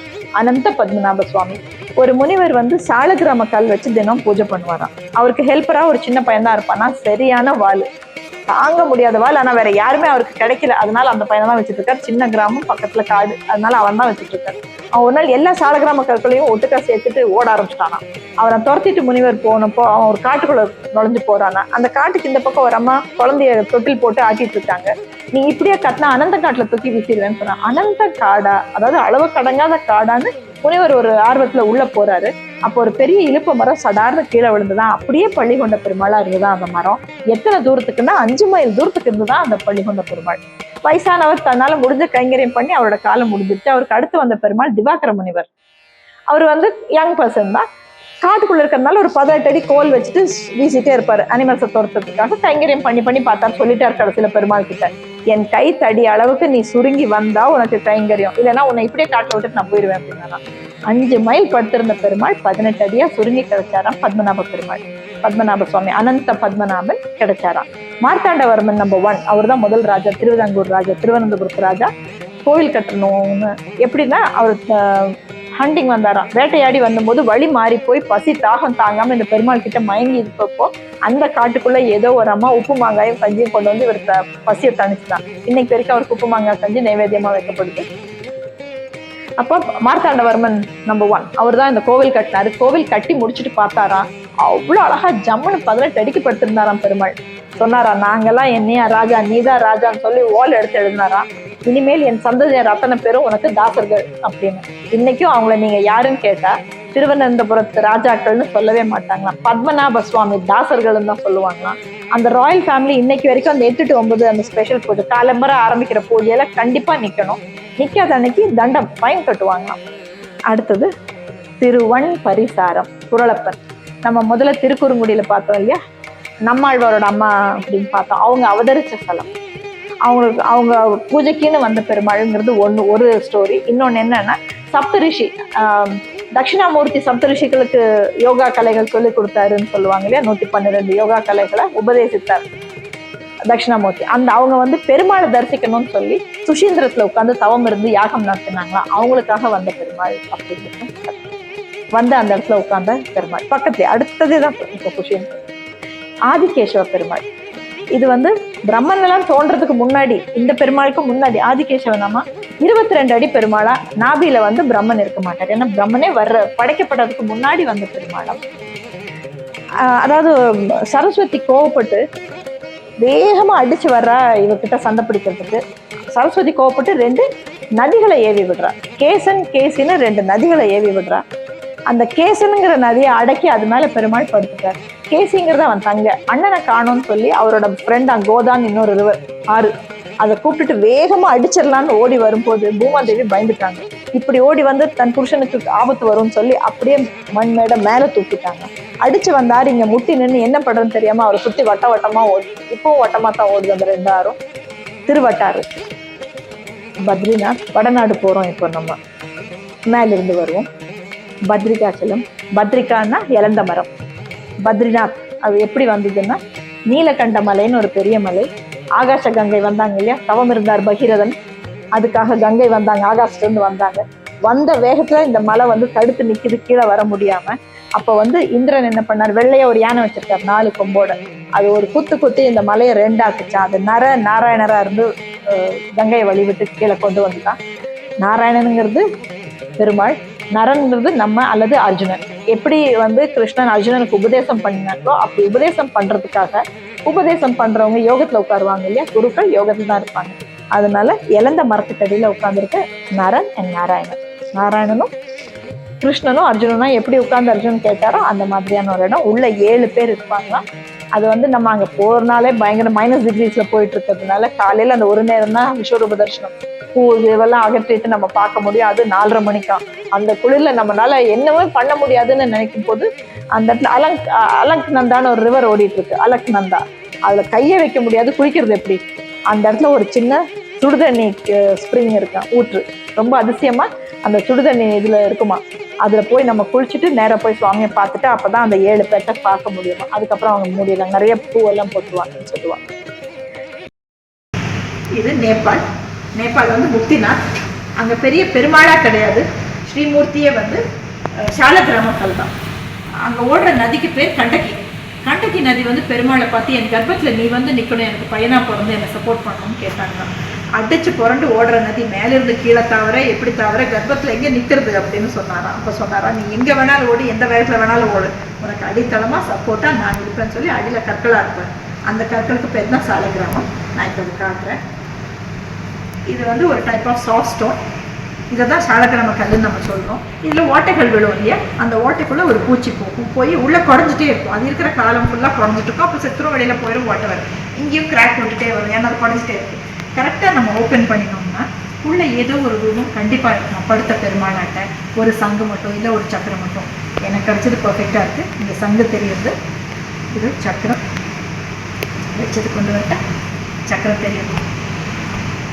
இதுதான் அங்கே இருக்க மூர்த்தியா. பெரிய சாலக்கிராம கல் மட்டுமே அடிக்க வச்சிருப்பாங்க பெருமாள். முக்தி அவர் யாருக்கிட்ட கேட்கல, யாரும் போய் வேணும்னு கேட்கல.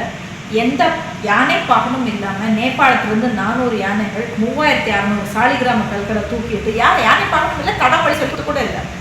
அந்த யானைகளாக நடந்தது இவர்கிட்ட 3600 சாலை கல்களை திரும்பினாங்க நடந்தது. அதனால தானே 3600 வச்சு அதுக்கு மேலே பள்ளிகொண்ட பெருமாளை படுக்க வைக்கலாம் அப்படிங்கிற மாதிரி முடிவு பண்ணும்போது மார்த்தாண்டவர்மன் கனவுல வந்து சொன்னாராம், 1800 மட்டும் இப்போ யூஸ் பண்ணிட்டு பாக்கி ப்ரிசர்வ் பண்ணு, என்னை மறுபடியும் செய்ய வேண்டிய காலம் வந்தாலும் வரும்னு சொன்னாராம். இப்போ வரைக்கும் அவங்க பாதுகாத்தான் வச்சுட்டு இருக்காங்க. நான் செய்ய வேண்டிய காலம் மட்டும் இன்னும் வரல அப்படின்னு ஒரு சின்ன ஸ்டோரி இருக்கு. துவாரகநாத், ஸ்ரீநாத் அப்படிலாம் சொல்லுவாங்க. நான் 5 வகையானது இருக்குமா. டாக்கர் துவாரகா, அப்புறம் பேட் துவாரகா, கோகர்ண துவாரகா, அப்படி 5 இருக்கும். கோமதி துவாரகா அந்த மாதிரி இருக்கமா 5 துவாரகா. துவாரகா அப்படின்னா முக்தி அடையிறதுக்கு நமக்கு வழி காட்ட வேண்டிய துவாரம். நமக்கு ஒரு கேட், எப்படி பாஸ் பண்ணி போகணும்னு ஒரு கேட் திறக்கும் இல்லையா நமக்கு முக்தி, அந்த மாதிரியான இடத்துக்கு பேர் தான் துவாரகா. அதுதான் கடைசியாக அவர் வந்து இருந்தது. அவரோட அவதாரமும் அப்போ தானே அங்கே தானே முடிஞ்சது துவாரகா. அந்த மேலே வச்சு இப்போ நம்ம 65 திவ்யதேசம் பார்த்துட்டோம். இவ்வளோதான் என்னால் வைக்க முடிஞ்சது, இவ்வளோதான் கிடச்சிதோ. அதனால 65 திவ்யதேசம் ஒரே நேரத்தில் பார்த்துட்டோம்.